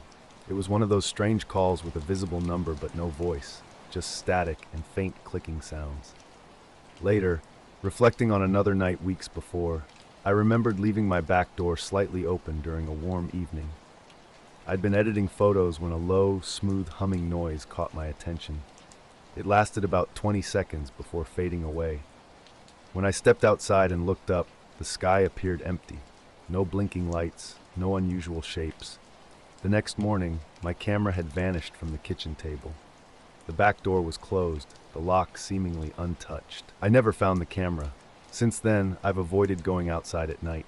But memories linger. That blinking star, the slow descent, a mysterious man at the library. And sometimes, when the wind is just right, I swear I hear that low hum again. The call started with clicks, then something else. Breathing. Slow and deliberate, not heavy or ragged, just present alongside the static. I held the phone, listening for 2 minutes, but nothing more happened. When I called back, it went straight to voicemail. Jim shed some light the next morning. "You're not alone," he said. "Some of us have been getting these calls. No talking, just noise. People say it's nothing, but it feels significant." The sense of being watched followed me as I drove back to town, a subtle weight pressing on my chest. I kept checking the rearview mirror, expecting to see someone trailing me, but the road remained empty. That evening, as the sunset painted the sky a dull orange, a knock came at my apartment door in La Mesa. A man dressed entirely in black stood there, jacket, pants, cap pulled low. He didn't move, just stared for a long moment before whispering, "Stories can disappear too." Before I could respond, he vanished down the street. When I looked through the peephole, he was gone. No car, no footprints, nothing. The phone calls continued after that night. Same silence, same clicks, same breathing. I stopped answering. My work on the crop damage story began to unravel.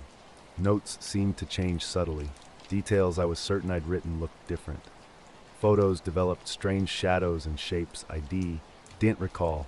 I tried telling others about the calls and the mysterious man, but no one else experienced anything unusual. Something about the entire experience made me withdraw. Was it a warning? A coincidence? I still can't explain it. All I know is that for a while, I was entangled in something that didn't belong, something that definitely didn't want to be discussed. That night, we were gathered in our backyard under a clear northern Michigan summer sky. 4 of us, me, my wife Lisa, and our kids, Abby and Max. The evening air was cool but not cold, perfect for sitting around our small fire pit and roasting marshmallows. Max was in the middle of some childhood argument, trying to convince Abby about his flashlight's supposed magical cutting abilities. String lights Lisa had hung on the deck railing cast a warm glow across the yard. Suddenly, Abby went quiet and pointed toward the woods at our property's edge. "Look," she whispered. Following her gaze, I saw 3 perfectly round lights drifting smoothly across our yard. Each was about basketball-sized, emitting a soft, sourceless white light that seemed almost oily. They moved silently and steadily, gliding what seemed like 2 or 3 feet above the grass, side by side. Lisa and I exchanged a bewildered glance. "Do you see that?" she asked. Max stood wide-eyed and frozen next to Abby. I tried to remain calm, but inside I was completely uncertain. Instinctively, I reached for my phone to capture the moment. But when I unlocked the screen and pointed it toward the lights, everything went black. No camera, no flashlight, nothing worked. The lights continued their silent journey, drifting toward the tree line and vanishing behind the pines without disturbing a single branch. We stood there in stunned silence as the fire continued crackling. "What was that?" Max finally asked. I had no answer. Throughout the night, I repeatedly checked the yard from our kitchen window. Nothing unusual appeared. Cricket sounds and occasional owl hoots returned, restoring the evening's normal rhythm. The next morning, Lisa noticed something odd. Mr. Garrison, our typically solitary neighbor, was talking with a man dressed entirely in black, seemingly blending into the morning fog. I'd seen Mr. Garrison a few times before, but this interaction seemed different. The lake was quiet that evening, just after sunset at my cabin on Lake Crescent in Washington. A light rain had just passed, leaving everything smelling of wet pine and earth. I was out on the dock, phone in hand, trying to capture some evening light over the water. I often make these simple nature clips for myself, nothing fancy, but something strange caught my eye. Small points of light began hovering above the water's surface. At first, they seemed insignificant, just tiny pinpricks against the darkening sky.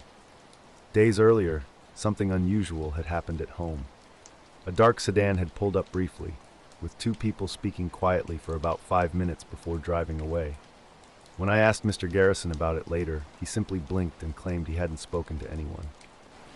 Lisa noticed something was off too. Our usually locked mailbox had been opened, and inside was a black, unmarked folder. When I opened it, it was completely empty, but surprisingly warm, as if it had been sitting in direct sunlight despite the cool morning. I placed the folder on the kitchen table, but it remained warm for hours. The kids were restless that night, and Lisa kept looking out the windows.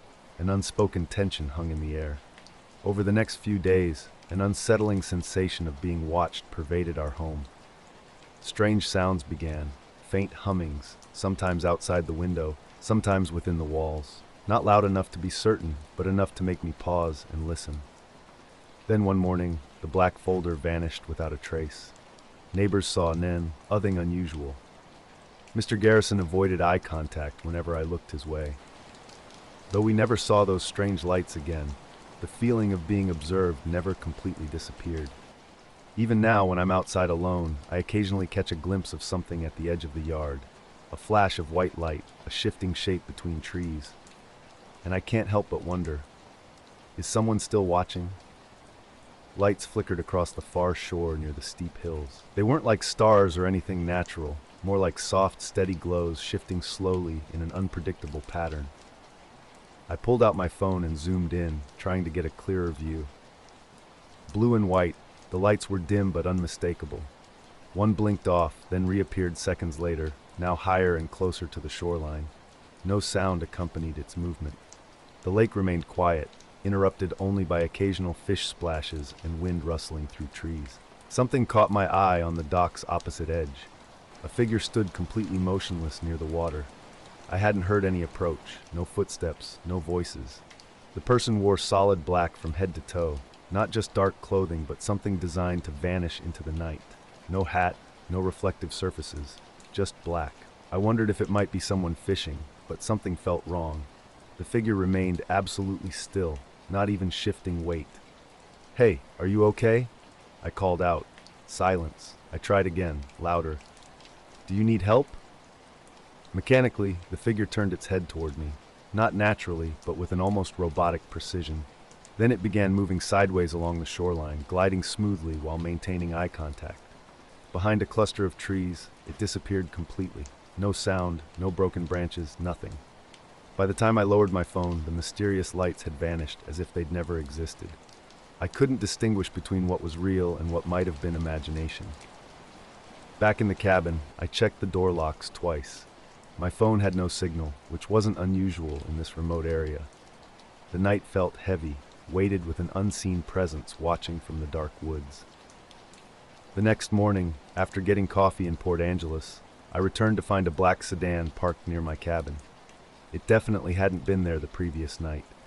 Clean and without a visible license plate, its windows were tinted so darkly that the interior remained completely obscured. No one was around. The car simply sat there, engine off, adding another layer of mysterious tension to an already strange experience. The cabin sits in a quiet area, with a rarely used road that dead ends nearby, especially during the week. When I approached the car parked in the driveway, something felt off. I moved slowly, my instincts on high alert.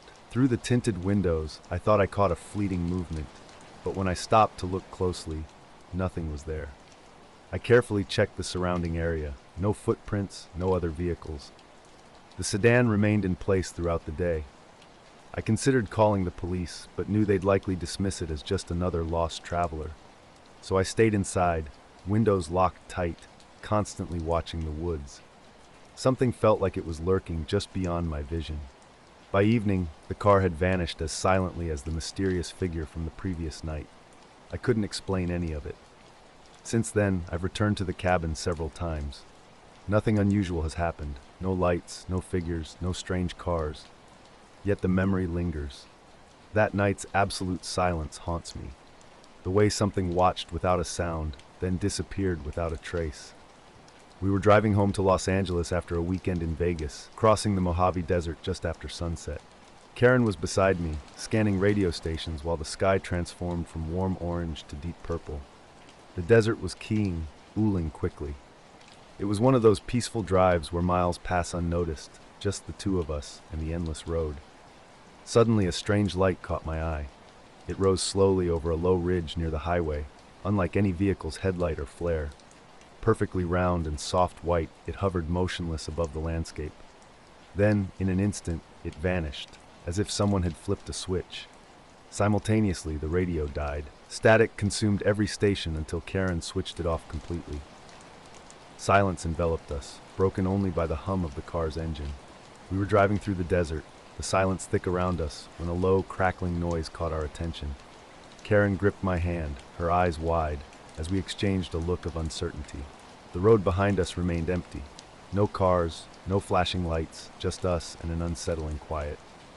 The drive continued, the radio dead and the landscape growing darker. A rest stop appeared ahead, a small cluster of lights surrounding gas pumps and a tiny store. I pulled in and cut the engine. Something felt different.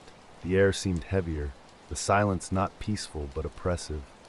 As we stepped out to stretch, we both scanned the area nervously. Near the payphones, at the edge of the parking lot, a man stood motionless. He wore a plain black suit, hair slicked back, face indecipherable in the dim light. What struck me was how he wasn't on the phone, but his lips were moving, mouthing a single word repeatedly. Karen caught my eye, silently asking if I saw him too. We quickly got back in the car, locking the doors. Glancing back, I saw the man still rooted in the same spot, watching us. As we drove away, the car's silence felt even more suffocating. Miles later, the radio suddenly crackled back to life. Static cleared, and stations played normally.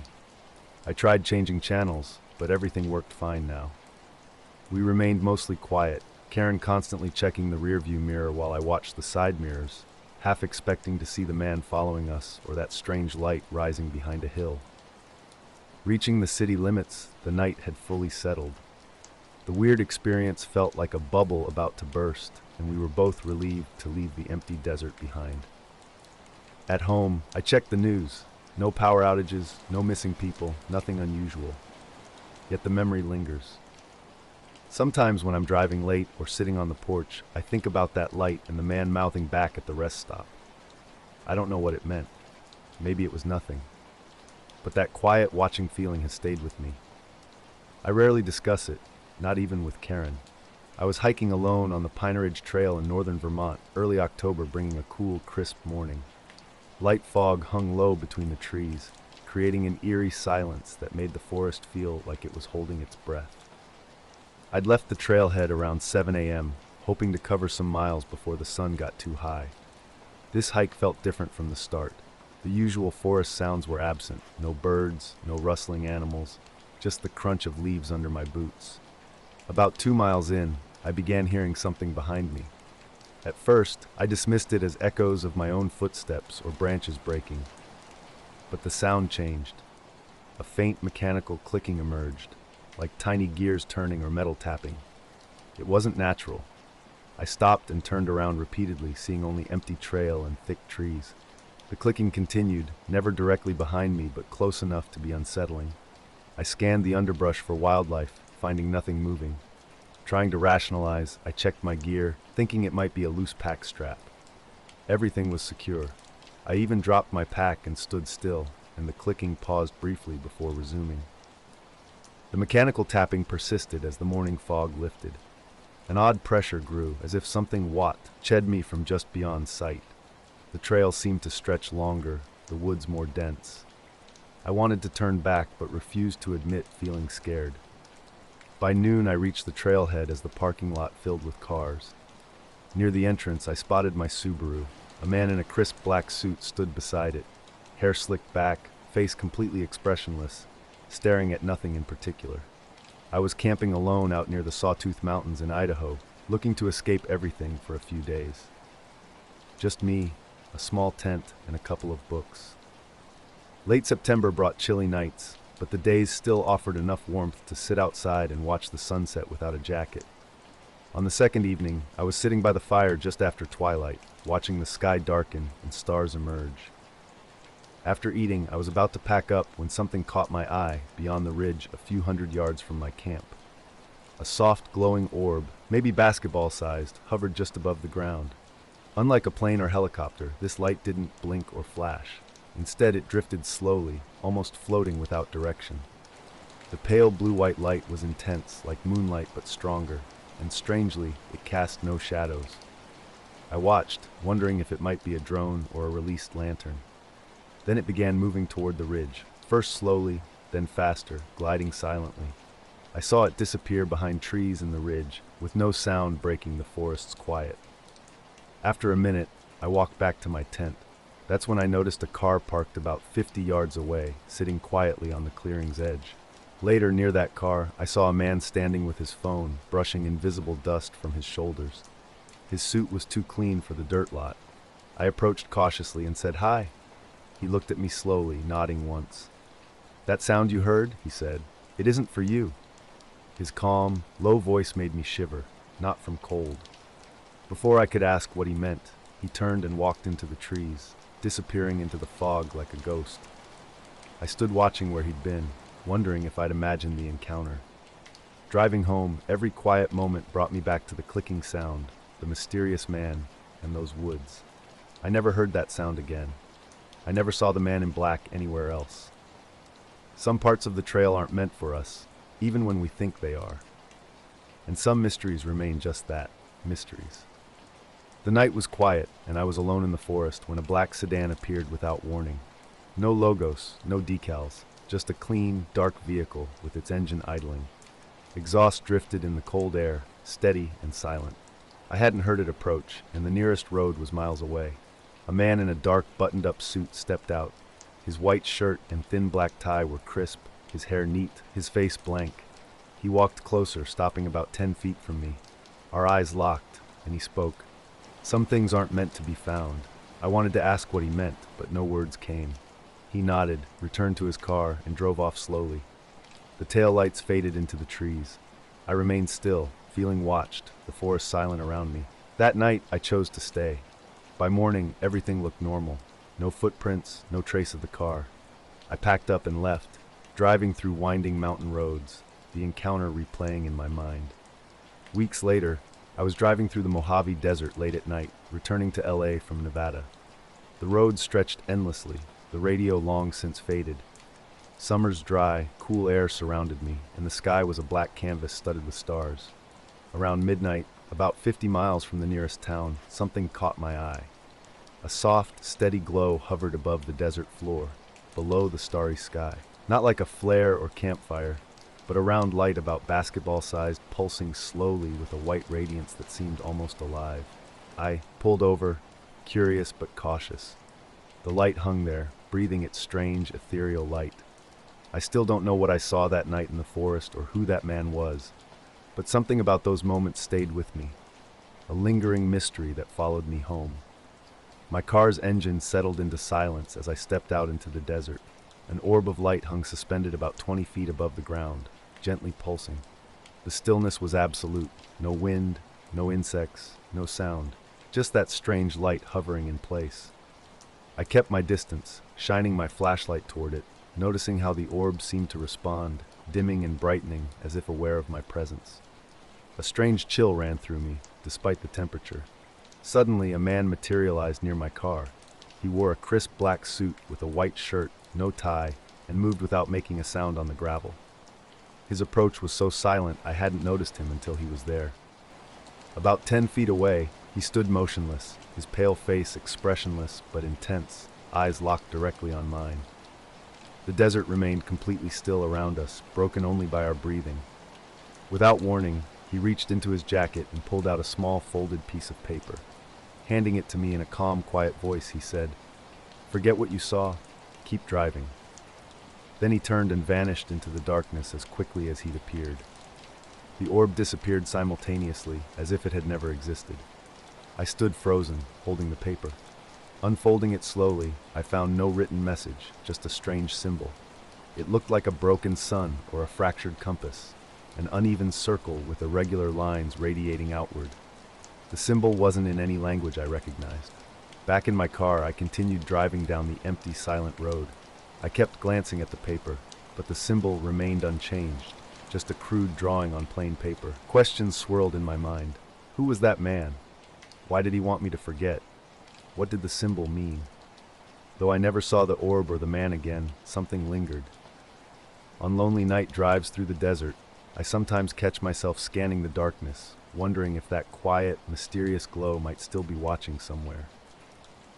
The air had turned colder as I hiked alone through Panther Gorge.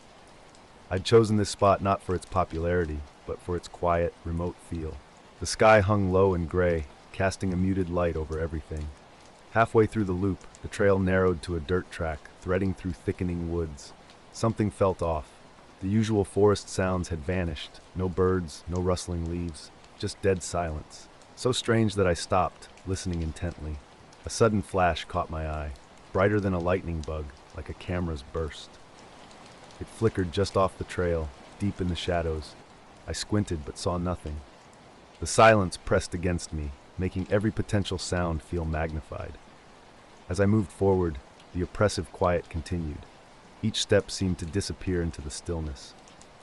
After about 10 minutes, the trail opened into a small clearing near the road leading back to the parking area. Wanting to get off the trail before darkness fell, I felt increasingly uneasy. That's when I saw the car. A plain black sedan, engine running, no lights on. An older model, unremarkable except for its presence. A man sat in the driver's seat, mid-40s, clean-shaven, dark hair slicked back, wearing a black suit with an open white collar. He looked directly at me, his expression calm and unreadable. "You okay?" he asked, his voice low but clear. "Just finished the hike," I replied, my voice sounding strange in the still air. He nodded and spoke with unexpected weight. "The forest keeps its secrets. Respect them." Confused, I asked about the strange light and silence I'd experienced. He shook his head. "Not everything is meant to be understood. Times the best thing is to walk away." Before I could respond, he closed the window and started the engine, leaving me standing there, questions unasked. I was driving my rig south on Highway 89, somewhere between Flagstaff and Prescott, just after midnight. The highway stretched out empty, with no other trucks around for miles. It was a clear, dry, cool desert night, the kind July rarely offers. I'd been on a long haul that week and was running late, trying to make good time. These roads were familiar to me. After 20 years of driving, the desert at night didn't usually unsettle me. But around 1:30 a.m., just past a stretch where the highway cuts through a sparse pine forest, something caught my eye. At first, it looked like a hovering helicopter or police chopper with a sweeping searchlight. But something was off. The light was too steady, too white, and completely silent. I slowed down and squinted, trying to understand what I was seeing. The object hovered about 100 feet above the ground, just off the road's edge.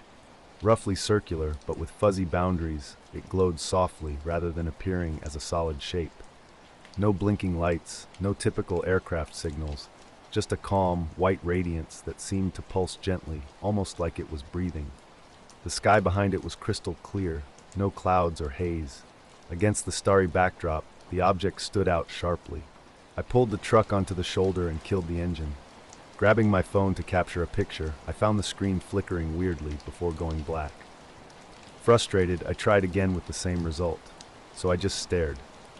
Minutes passed, and then the lights began to fade slowly, as if someone was turning down a dimmer switch. Suddenly, it vanished completely. The silence was thick. No engine hum, no buzzing, nothing but the usual desert night sounds. Distant coyotes, wind rustling through trees. My heart was racing, but part of me didn't want to make sense of what I'd just witnessed. The woods, the silence, the strange light, none of it felt natural. And yet I wasn't sure I wanted to understand. My heart was racing, but not from fear. More like a mix of confusion and uncertainty. Something strange had just happened, and I couldn't quite make sense of it. I was driving along a deserted highway when a black sedan appeared out of nowhere. No license plates, tinted windows, the kind of car you'd see in a spy movie. It pulled up behind me and stopped, maybe 20 feet back. Everything felt off. The driver rolled down the passenger window. His voice was controlled, almost rehearsed. "You didn't see anything," he told me. When I asked who he was, he simply repeated, "Keep your eyes on the road." His gaze was intense, his face impossible to read. Before I could respond, the car vanished. No sound, no trace, just gone. The empty highway stretched behind me, dark forest on either side. Stars overhead, nothing else. I kept checking my rearview mirror, feeling like something was watching me. The rest of the drive was quiet, but that sense of being observed never left. When I finally reached the truck stop in Prescott, I checked my phone. The pictures I'd taken were completely erased, not just deleted, but wiped clean as if they'd never existed. I hadn't touched the phone since that moment. I tried telling other drivers about the incident. Most just laughed or brushed it off. Maybe they thought I was making it up, or maybe they didn't want to get involved. Since that night, something's changed. I've driven that highway hundreds of times before, but now it feels different. Like the road itself is alive, watching, waiting. I haven't gone back that way alone since. I still don't know what the light was or who that guy in the black car really was. The whole experience feels like something you're not supposed to talk about, but it happened, and it stuck with. Late one night, I was out in my backyard doing what I often do, trying to capture some decent shots of the night sky. I'm not a professional photographer, just someone who's always been fascinated by stars and constellations, enjoying playing around with my camera. A light rain had just passed, leaving a thin layer of fog and cool air, seemingly perfect conditions for stargazing. Near the yard's edge, I was focused on a star cluster I'd recently read about, adjusting my camera's settings and snapping pictures. Suddenly, something strange happened. One star simply blinked out, not fading or getting obscured, but switching off like a light bulb. I thought it might be my imagination, so I kept watching. Then another star disappeared, and another, vanishing in a slow, almost rhythmic sequence. The entire cluster gradually dimmed until only one or two stars remained. I stood frozen, trying to rationalize what I was seeing. A quick scan of the yard revealed nothing unusual. No planes, drones, or neighbors' lights. Just the quiet night and those fading stars. After a minute, the stars blinked back on in exactly the reverse order, as if someone had flipped a switch. The entire event lasted maybe 5 minutes, but felt much longer. Shaken, I took a few more photos before packing up and heading inside, convincing myself it was some atmospheric anomaly or camera malfunction. The next morning at the cafe where I work, I noticed two men sitting quietly in the corner. They weren't typical customers. Both wore black suits and seemed out of place. One even wore sunglasses despite the dim morning light. They watched me intently the entire time I was behind the counter, giving the impression they were waiting for something or someone. Their presence felt deliberate, calculated. Something about them made me uneasy, though I couldn't quite explain why. It was as if the strange star incident from the night before had somehow followed me into this ordinary morning. I'd been hiking a lot that summer, mostly solo trips, trying to clear my head and get away from work and city noise. A few weeks back, I went camping alone in the Cascade Mountains, picking a spot near a small lake a few miles off the main trail. I didn't bother checking in with the ranger station. That's not my style. I like the quiet, the isolation. Late afternoon, I set up my tent just as the sun started sinking behind the trees. The air felt soft with late summer warmth, not hot but comfortable. After eating dinner, I settled in for the night, lying on my sleeping pad with the headlamp off, watching stars glimmer through gaps in the pine canopy. Around midnight, I woke up. At first, I thought it was an animal, maybe a raccoon or deer. But then I noticed the footsteps. They weren't random or hurried like an animal's movement. Earlier that summer, something strange had happened at work. These two men kept watching me, silent and intense. One day they approached, and when I offered coffee, the one without sunglasses just said, "Just keeping watch." No explanation, just those calm words. Throughout that day, they sat motionless, just observing. I tried acting normal, but it felt like the walls were closing in. When my shift ended, they left without a word, vanishing like they'd never been there. Since then, the night sky feels different, empty, like something's missing or watching back. I've checked my photos from that night repeatedly. The stars really did blink, but no one believed me. Sometimes at the cafe, I catch a glimpse of a black suit in the window reflection or feel eyes on me, even when the place is empty. I haven't seen those men again, but I've stopped looking at the stars at night. Some things aren't meant to be seen, and some people make sure of that. During my camping trip, something strange happened that I still can't explain. The night was quiet, but not peaceful. Soft, deliberate footsteps began circling my tent, first on the right side, then moving around to the back, then to the left, and back again. I remained completely still, listening intently. The steps were measured and slow, almost like someone was pacing and watching. My flashlight was inside the tent, and I didn't want to unzip and potentially scare away whatever was out there. For about 20 minutes, the footsteps continued their methodical pattern, sometimes pausing just outside the tent fabric. Then suddenly, everything went silent. No wind, no wildlife sounds, just an oppressive quiet pressing against the tent walls. I didn't move a muscle. Eventually, the footsteps started again, but slower, gradually fading into the trees. I couldn't sleep after that. The forest felt different, no longer comforting, but unsettling. The next morning, I packed up early and headed to the ranger station. The station was empty except for a man in a black suit, the kind you'd never expect to see in the middle of the mountains. When he asked, "Are you Emily Parker?" I was stunned. I hadn't told anyone my full name during this trip. "Yeah," I answered cautiously. "Who's asking?" He smiled faintly and simply said, "You should move on." Before I could question him, he walked inside the station. When I looked back, his chair was empty. I searched around the building, but he had vanished. I left the mountains feeling watched, like the woods were sending me a warning. Something was definitely off, though I can't explain what. I haven't returned since, and if I do, I'll certainly check in first. I was out in the mountains near Bend, Oregon on a late summer evening after sunset. The day's earlier hike had me sticking around until dark, hoping to capture some star shots or unique light reflections on the peaks. A clear sky and chilly air carried the faint scent of pine and dry grass. My basic DSLR and tripod were ready. Around 9 p.m., while adjusting camera settings near a small clearing, something caught my eye. A cluster of lights on the distant ridge moved in an unusual pattern. These weren't typical airplane blinking lights or steady tower illuminations. Their movement was smooth and rhythmic, pulsing like a wave across the landscape. I started recording, wondering if it might be a drone formation or some strange signal reflection.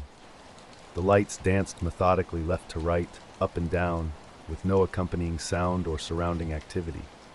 Zooming in proved challenging due to the distance, but the pattern seemed intentional, not random. Suddenly, footsteps broke the silence behind me. Turning quickly, I found two men in black suits standing there, an odd sight so far from any road or building. They looked like government officials or security personnel, but their presence felt out of place.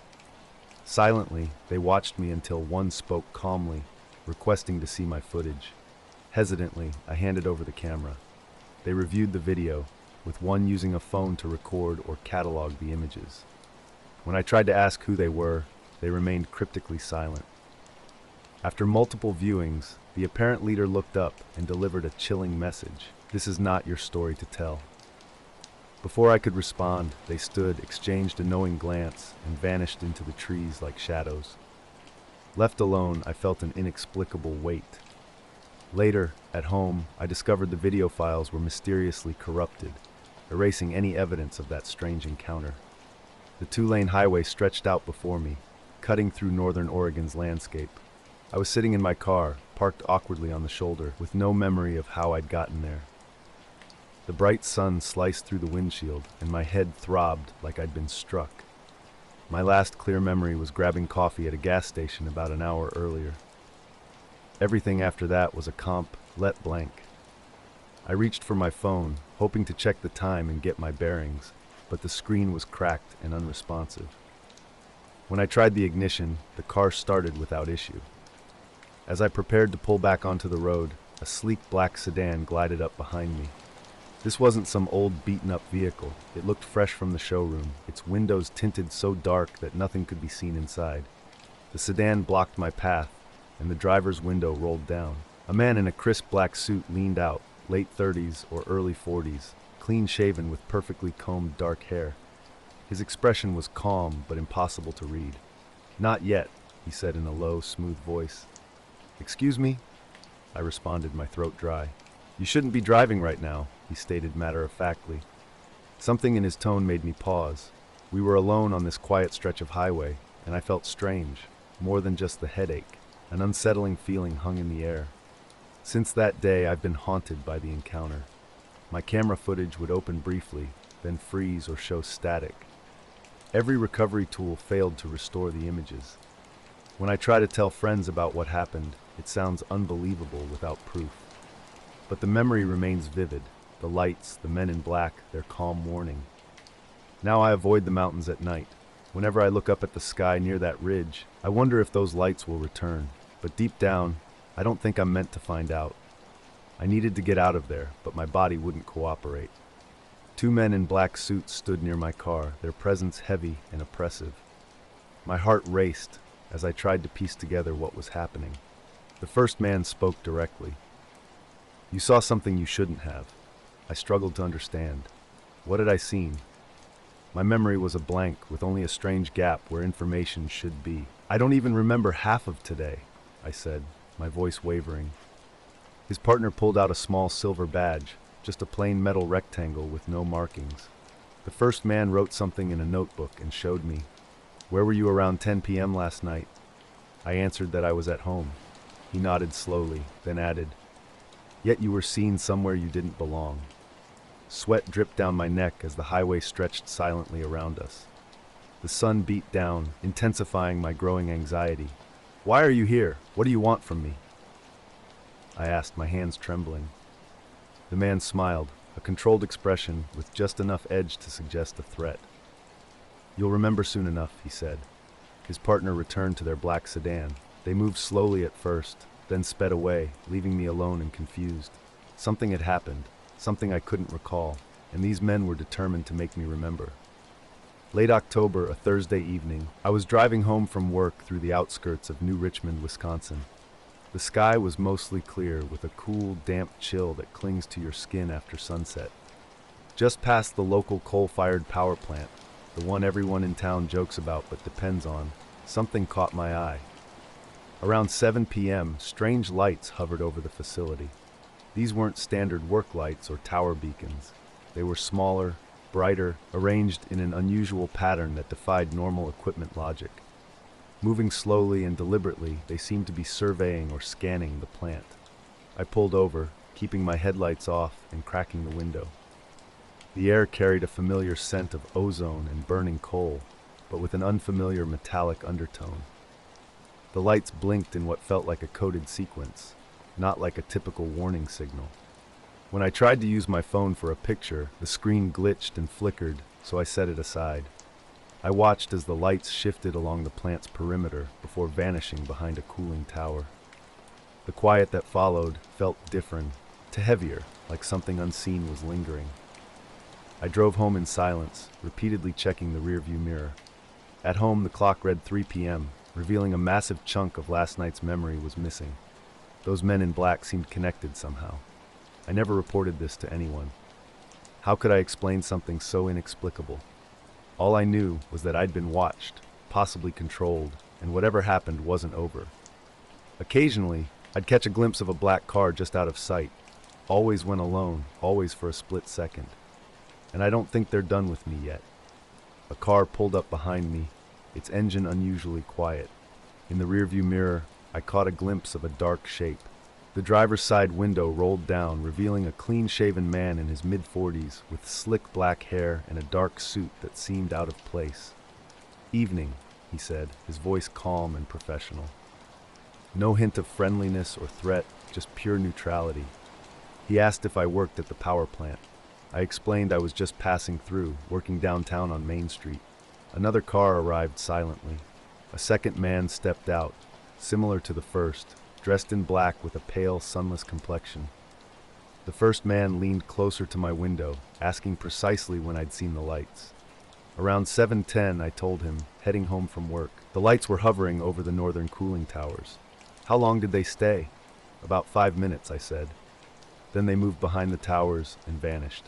The second man stepped forward, hands folded neatly. He wanted to know if I'd seen any workers or maintenance crews. "No one," I replied. "Just those strange lights." A heavy silence hung between us. Then the first man asked to see my phone. I refused. He didn't push, which only increased my unease. I blurted out that I knew something wasn't normal. I was just a local, curious about what I'd seen. The second man nodded slowly. "We understand," he said. "It's important no one else talks about this. The company is already aware and handling it." When I asked what company, they clarified it was the power plant's management, requesting discretion. The first man produced a small badge, not police, more like a government ID, its details blurred in the dim light. "Thank you for your cooperation," he said flatly, "and your discretion." Both men returned to their cars, vehicles with no visible license plates. Just as quietly as they'd arrived, they disappeared into the night. I was out on the trail that weekend, hiking alone in the northern Adirondacks. Late September had brought cool, clear weather, perfect for hiking, with leaves just beginning to change and the air filled with a crisp scent of pine and wet earth. I'd planned a 2-day camping trip near an abandoned cabin mentioned by local hikers. Something strange happened that night near the power plant. 2 cars appeared suddenly, then drove off. The first car followed the second, which had pulled ahead and disappeared. Then the road fell quiet. I sat there a moment, trying to shake off an unsettling feeling that I'd been watched in a way that made me deeply uncomfortable. When I finally drove on, the power plant looked normal again. Just the usual orange glow from the towers, no lights or movement. I told my boyfriend Mark about the incident, and he was naturally skeptical. He suggested they might be government agents or company security, probably ensuring I wouldn't spread rumors. But I wasn't convinced. Over the next few days, odd things kept happening. My phone would cut out calls and messages without explanation. Once, driving past the plant in daylight, I spotted a black SUV near the gate. Its windows were so darkly tinted it looked like a black hole with an empty driver's seat and no one around. A few nights later, around 2 a.m., I thought I heard footsteps outside my apartment window. Looking out, I saw nothing, but the streetlight flickered strangely, and that metallic smell returned. I started avoiding that road after work, taking a longer route that added 20 minutes to my commute. I didn't want to see those lights or those men in black again. Weeks passed without incident until one evening when I was working late. Around 10 p.m., with the office empty, I glanced out the window and glimpsed a dark figure standing across the street in a street lamp's shadows. But when I looked again, nothing was there. I keep thinking about those lights, the men, and the badge I never fully saw. It feels like part of something larger that I'm not supposed to know about. Yet I also recognize I'm probably just an ordinary person who accidentally witnessed something strange one night. Maybe it's better left alone. I still drive past the plant sometimes, but I never stop, and I never mention what I saw to anyone else. I discovered the cabin's location in an old guidebook from a dusty outdoor shop in Saranac Lake, though it wasn't on any official maps. Around 3 p.m., I arrived at the spot and found the structure exactly as described. Small, weathered, with broken windows and a sagging porch. Decades seemed to have passed without anyone setting foot inside. Near a cluster of fir trees, I pitched my tent and began exploring the surrounding area. The silence was profound, punctuated only by typical forest sounds, bird calls and wind rustling through branches. As evening approached and the sun dipped low, I decided to walk back toward the cabin, the time now around 7 p.m. Twilight was painting the sky in deep blue hues.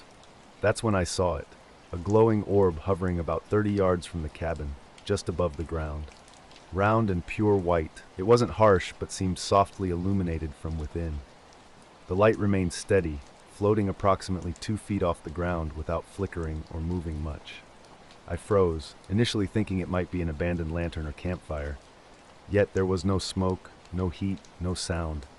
The light was too consistent, too clean. No voices or footsteps disturbed the unusual quiet. The forest had fallen silent in a way that felt different. For about 5 minutes, I watched the orb. Then it began moving slowly toward the cabin, gliding silently just above the ground. At the porch, it hovered near the broken window before vanishing instantly. Sleep eluded me that night. The orb consumed my thoughts, and a faint humming noise seemed to drift in and out of perception, soft, vibrating, appearing to come from everywhere and nowhere simultaneously. At first light, I packed up and started down the trail. Halfway back to my car at the trailhead, a man in a black suit caught my attention. His attire seemed more suited to a funeral or business meeting than this remote wilderness. Dark, slicked-back hair framed a flat but intensely focused expression. As I slowed, he called out, "Hey, I stopped and responded, "Hi." He took a few steps closer but maintained a careful distance. "You've been dreaming," he stated, not asked. Confused, I blinked and said, "What?" His cryptic comment hung in the air between us, leaving me uncertain of his meaning or intent. I was working the late shift at the old radio tower on the edge of Millbrook, a small town upstate New York. The tower itself wasn't much, just a rusty metal structure with a cramped room at the top where I managed local emergency broadcasts for a handful of small communities nearby. It was early November, and the night had settled in heavy and quiet with a cold fog rolling in from the river just a mile away. That night started like any other. I got to the tower around 9:00 p.m., grabbed my jacket, and climbed the spiral staircase to the broadcast room. The fog had thickened since dusk, and the windows were already streaked with condensation. The silence was absolute, except for the soft hum of the equipment and the occasional beep or click from the transmitter. Around midnight, I was going through the usual checks when the radio started to crackle with static. At first, it was normal, just interference from the weather or a weak signal from a distant station. But then the static got louder, like someone was deliberately trying to communicate. Days later, I found myself hiking in the woods, still unsettled by what happened that night. A man approached me, dressed strangely and with an intensity that made me uneasy. "You shouldn't be here," he said, his smile cold and detached. I tried to explain I was just hiking, but something in his demeanor suggested I should listen. "Look, I'm just hiking," I said, feeling defensive. He paused, then replied, "Thank you for your discretion." Just as quickly as he appeared, he turned and walked back toward the trees, disappearing into the forest shadows. In the days that followed, I kept looking over my shoulder whenever I was alone. Sometimes in the quiet of the woods, I thought I could see a faint light flickering just beyond the trees.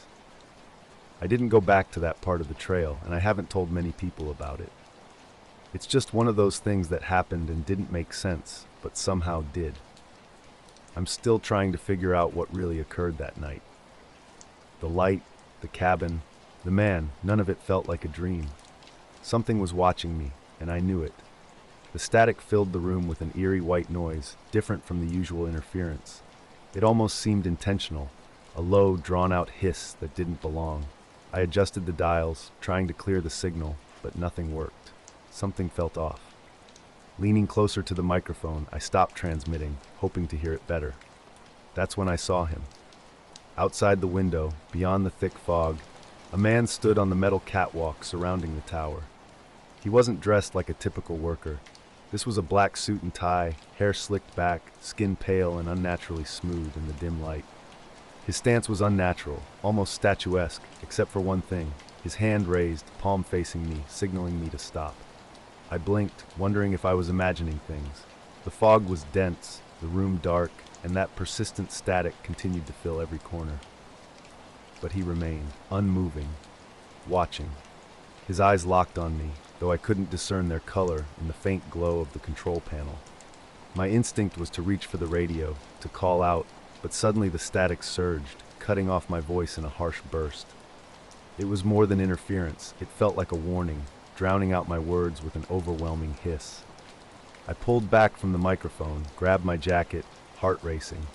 I watched as he turned and stepped off the catwalk, the mist swallowing him completely. Gone. For hours, I sat listening to the static, the silence, the tower's machinery humming. When the morning shift arrived, I described what happened. They dismissed it as fatigue or fog-induced hallucination. But this was just the beginning. Over the next few days, my phone started malfunctioning. Calls wouldn't connect, texts vanished. Something was definitely wrong. Late at night, when the wind is just right and the fog rolls in thick, I swear I can hear that same hiss creeping back through the radio, soft and steady, like a warning from somewhere just beyond the trees. Every time I climbed up that tower, I felt like I was being watched, like the fog itself was waiting for something. It started with strange occurrences. My screen would flicker, showing static even when the phone was off. I'd catch myself glancing over my shoulder, feeling like someone was watching me whenever I was outside or driving home in the dark. A few nights later, walking to my car in the parking lot behind the tower, I noticed a black, Sedan parked near the edge where the lot met the woods. It was too clean and polished, standing out among the pickup trucks and older sedans most folks drove. Two men in dark suits stepped out, moving calmly like they were on a mission. One looked directly at me and gave a small nod. A cold knot formed in my stomach as he spoke, voice low and serious. "You need to be careful what you say. Some things are better left alone." Before I could respond, they got back into the car and drove off, leaving me standing in the cold with fog swirling around my feet. After that, the static got worse. My broadcasts would cut in and out. Sometimes just before signing off, I thought I heard faint whispers through the radio. Nothing clear, but enough to make me pause. I kept thinking about that man outside the window, his movement and the warning. I never saw him or the two men again, but their presence lingered. Eventually, the static faded and the broadcasts returned to normal. But the feeling didn't go away. I was parked at a truck stop just off Interstate 40 in New Mexico, somewhere between Albuquerque and Gallup. It was early morning, around 4:30 a.m., when the sky is just starting to get light, but everything still feels wrapped in quiet. I'd pulled over to grab a coffee and maybe rest before hitting the road again. The parking lot was mostly empty, except for a few scattered trucks, and the convenience store was still closed. I was on another long haul, parked for a quick break when something caught my eye in the night sky. The stars were out, and the air felt crisp and cold. A strange light moved across the horizon, unlike anything I'd seen before. Not a plane, not a helicopter, not a satellite. This thing was different. It traveled low, maybe a few hundred feet off the ground, moving impossibly fast. No engine noise, no trail, just a smooth, silent trajectory. I watched it slice across the sky and disappear behind a western ridge. I rubbed my eyes, thinking fatigue might be playing tricks. But then it happened again, a quick flash like a signal, and then nothing. Something about its movement felt wrong. I couldn't shake the feeling that what I'd seen wasn't normal. As dawn started to break, I pulled into a truck stop for coffee, still mulling over the strange sight.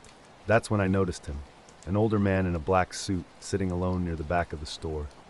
He looked out of place, pressed suit, polished shoes, clean-shaven face. Everything about him seemed deliberate, controlled. When I ordered my coffee, he approached me. "Quite a night for watching the skies," he said, his voice low and measured. I was startled. "Saw something unusual," I admitted. Low, fast, no sound. He nodded, as if this was exactly what he expected to hear. "Not many people notice," he said. "Most write it off as a trick of light or a military test." He leaned in closer, speaking quietly. "Sometimes it's something else. Sometimes it's better not to tell anyone."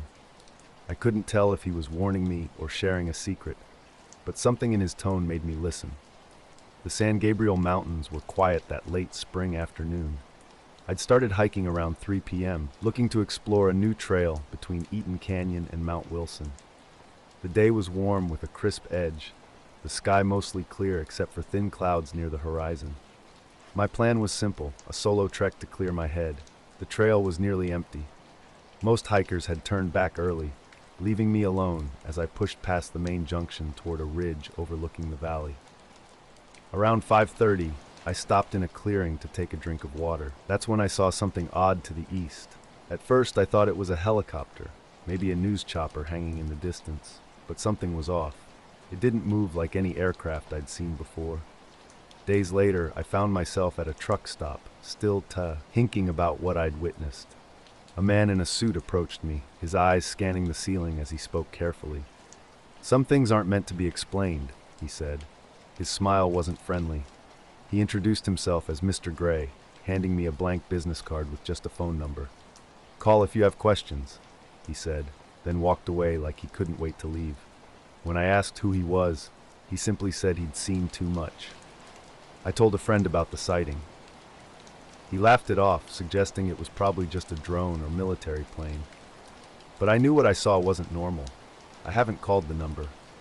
Sometimes, as Mr. Gray said, it's better to stay quiet. The image haunts me during long drives through empty desert skies, that silent, fast light that doesn't belong anywhere. A moment of uncertainty that lingers, unexplained and unresolved. It was just another late afternoon hike, with the sun hanging low in the sky. Suddenly, Something caught my eye above the ridge, a smooth, metallic object hovering silently over the treetops. No wings, no rotors, just this weird oval shape that shimmered like oil-brushed metal in the fading light. I fumbled for my phone and managed to snap a couple of pictures, zooming in as best I could. Then, just like that, it vanished. No sound, no dramatic exit, just gone, as if someone had flipped a switch. I scanned the ridge where it had been, but there was nothing. No aircraft, no drone, nothing. For a moment I stood frozen, caught between excitement and disbelief. I looked around, but I was completely alone. After a minute, I packed up and started hiking back down, my mind racing while my legs moved automatically.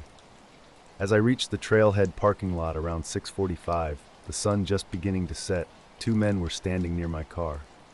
They looked out of place, dressed in black suits, white shirts, and black ties, with hair so perfectly styled they seemed almost artificial. One was tall and gaunt, the other shorter and stockier, wearing dark glasses despite the low light. Without introduction, one of them asked, "Did you take any photos today?" I hesitated, glancing at my phone. "Yeah," I replied. "I got a couple of pictures of something weird near the ridge." The taller man's eyes narrowed slightly. "We need you to delete those photos for everyone's safety," he said. Caught off guard, I asked, "Why? What's going on?" The shorter man spoke flatly, "No reason for you to know. It's best if you forget what you saw and don't share anything." My stomach tightened. "I don't think I can just do that," I said. They exchanged a brief look before the taller one leaned in, speaking softly but with clear authority. "We're not asking. We're telling you to delete the photos and move on." I stepped back, feeling like I was in some bizarre movie. "I'm not comfortable with this," I said. "Is this some kind of joke?" I was out by Lake Penderal in northern Idaho just past dusk on a chilly spring evening. I hadn't planned to be there long. The parking lot was mostly empty, quiet. Then two men appeared, their movements deliberate and measured. They didn't laugh. The shorter one pulled out a small black device from his jacket, something I couldn't quite make out. "We don't want to escalate this," he said. "You cooperate and nothing happens." I raised my hands, trying to look calm. "Look, I'm just a hiker." They stared at me for a moment before the taller one nodded to his companion. Without another word, they walked to a dark sedan parked nearby. The engine started, and they pulled out slowly before speeding down the road. My heart raced. Hands shaking, I opened my phone and looked at the blurry photos again. Just grainy shots of a metallic shape against the sky, but they were real. I considered deleting them, wiping everything clean. Yet something held me back. I felt like I'd accidentally discovered something I wasn't meant to see. That night, sleep was impossible. The encounter felt like a half-remembered dream, but the photos remained on my phone, a sharp reminder. I scoured the news for any unusual reports. Nothing. No missing persons, no accidents, no government statements. The next day, I returned to the trailhead, hoping to find some sign, some clue. The parking lot was empty except for my car. No black suits, no sedan. I hiked a short way up the trail. The ridge looked normal. No lights, no strange shapes. I told a few close friends about the men, but not about the object. Nobody believed me, and I didn't press the issue. I kept the photos private, not wanting them online or shared. Weeks later, I'd sometimes think about those two men, how calmly they told me to delete the photos for everyone's safety. Their presence was eerily normal, their confidence suggesting they were accustomed to handling such encounters. Eventually, I deleted the photos, not because I wanted to, but because it felt safer. Yet occasionally, when I'm hiking or gazing at the sky, I wonder, are they watching, making sure I stay quiet? Is that mysterious object still out there, hidden just beyond the ridge, waiting to be noticed again? I headed out that night, hoping for a quiet evening by the lake. The weather was cold and crisp, the kind that leaves a faint trail of breath hanging in the air when you pause. I pulled my truck onto the gravel road leading to a secluded fishing spot, knowing it would be deserted this late on a weekday. With my camera and phone in hand, I settled in to capture some long exposure shots of the lake. The water was perfectly still, mirroring the starry sky above. An hour into my photography session, something caught my eye. Faint lights flickering just above the distant tree line. These weren't typical aircraft lights. They moved oddly, scattered and irregular, shifting through an unusual palette of colors: red, green, pale blue, almost like uncoordinated LED party lights. Intrigued, I started recording video, zooming in to get a clearer view. The lights behaved strangely. They floated just above the tree line, moving in a way that defied natural explanation. Sometimes they would blink on and off, fading to near invisibility before reappearing slightly displaced. I considered possible explanations: a drone, perhaps, or a light show from a distant boat, but something felt off. No sound carried across the water, and the movement seemed too deliberate. For about 10 minutes, I continued filming until the lights suddenly vanished behind a dense cluster of fir trees. Back on my rock, I scrolled through the video. The footage was grainy but unmistakable. Those shifting, uneven lights were definitely there. As I contemplated sharing the video with friends who might be interested, technical issues began to emerge. The phone started glitching, with screens flickering and apps crashing unexpectedly. Multiple reboots did nothing to resolve the problem. Then the GPS failed, leaving me disconnected despite having cellular data. The surrounding forest felt unnaturally silent. Normally, night sounds like distant highway traffic or bird calls would break the quiet. But now there was nothing. Just the crunching sound of my own footsteps as I packed up to leave. I walked back to the parking lot after my hike, boots crunching on pine needles. Two men stood near my truck, and something felt off immediately.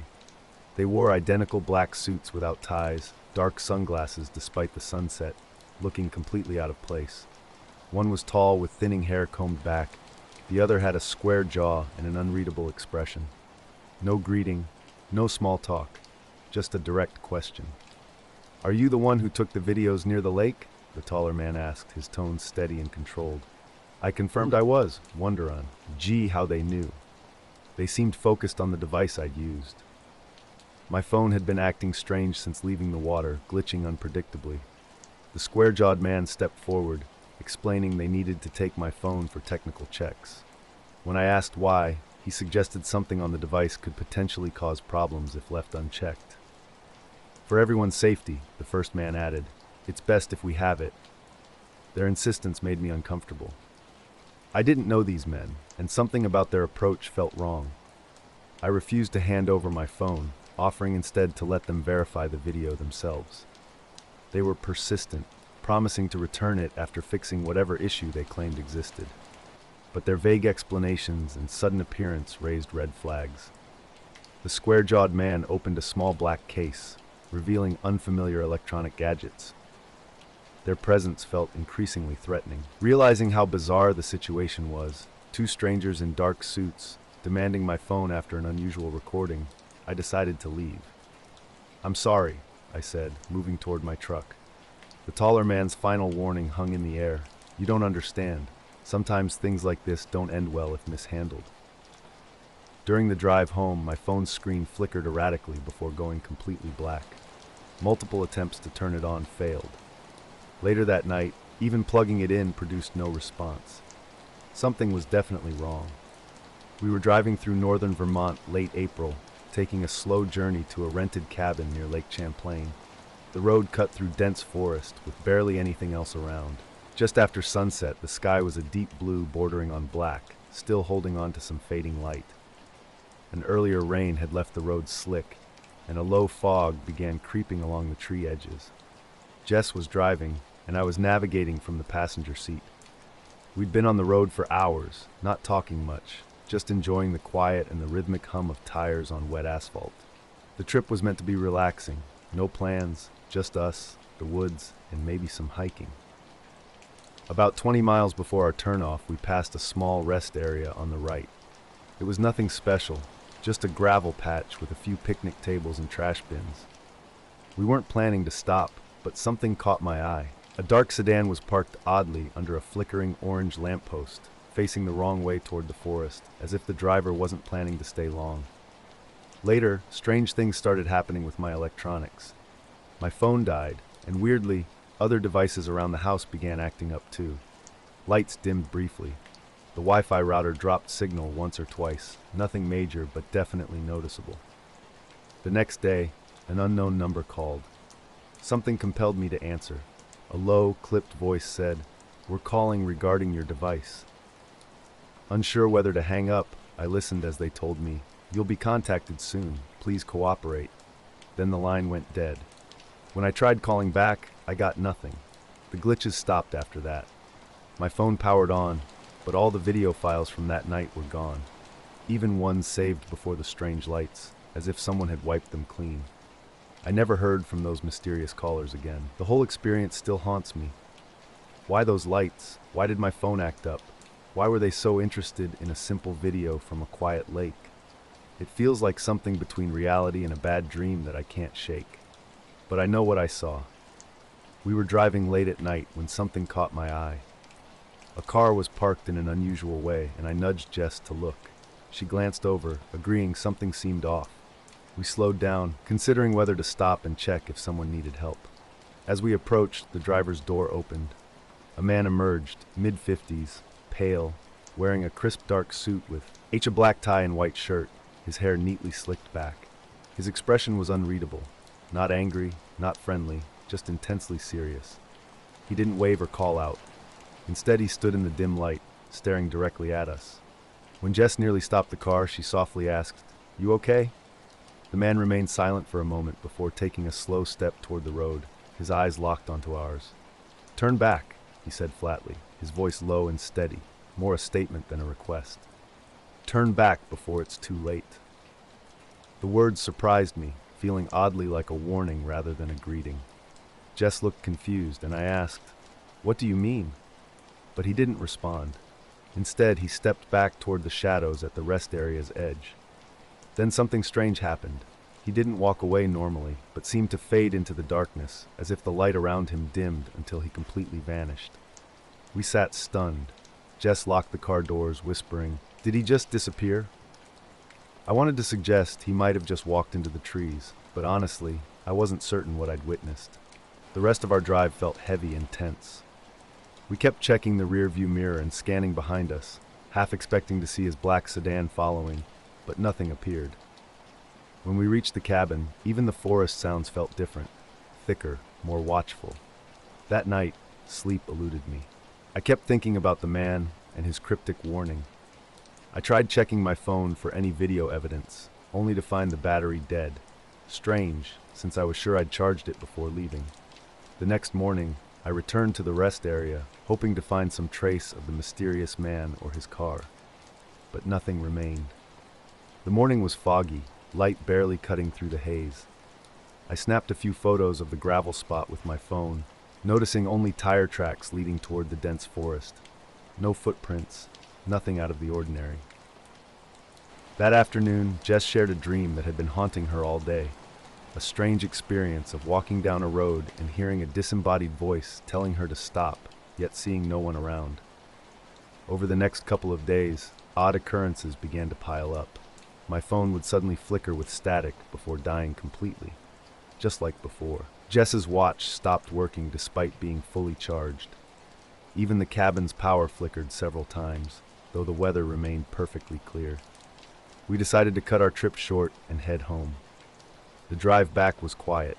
I kept glancing into the side mirrors, half expecting to see the black sedan or catch a glimpse of that man's face watching from the woods, but nothing appeared.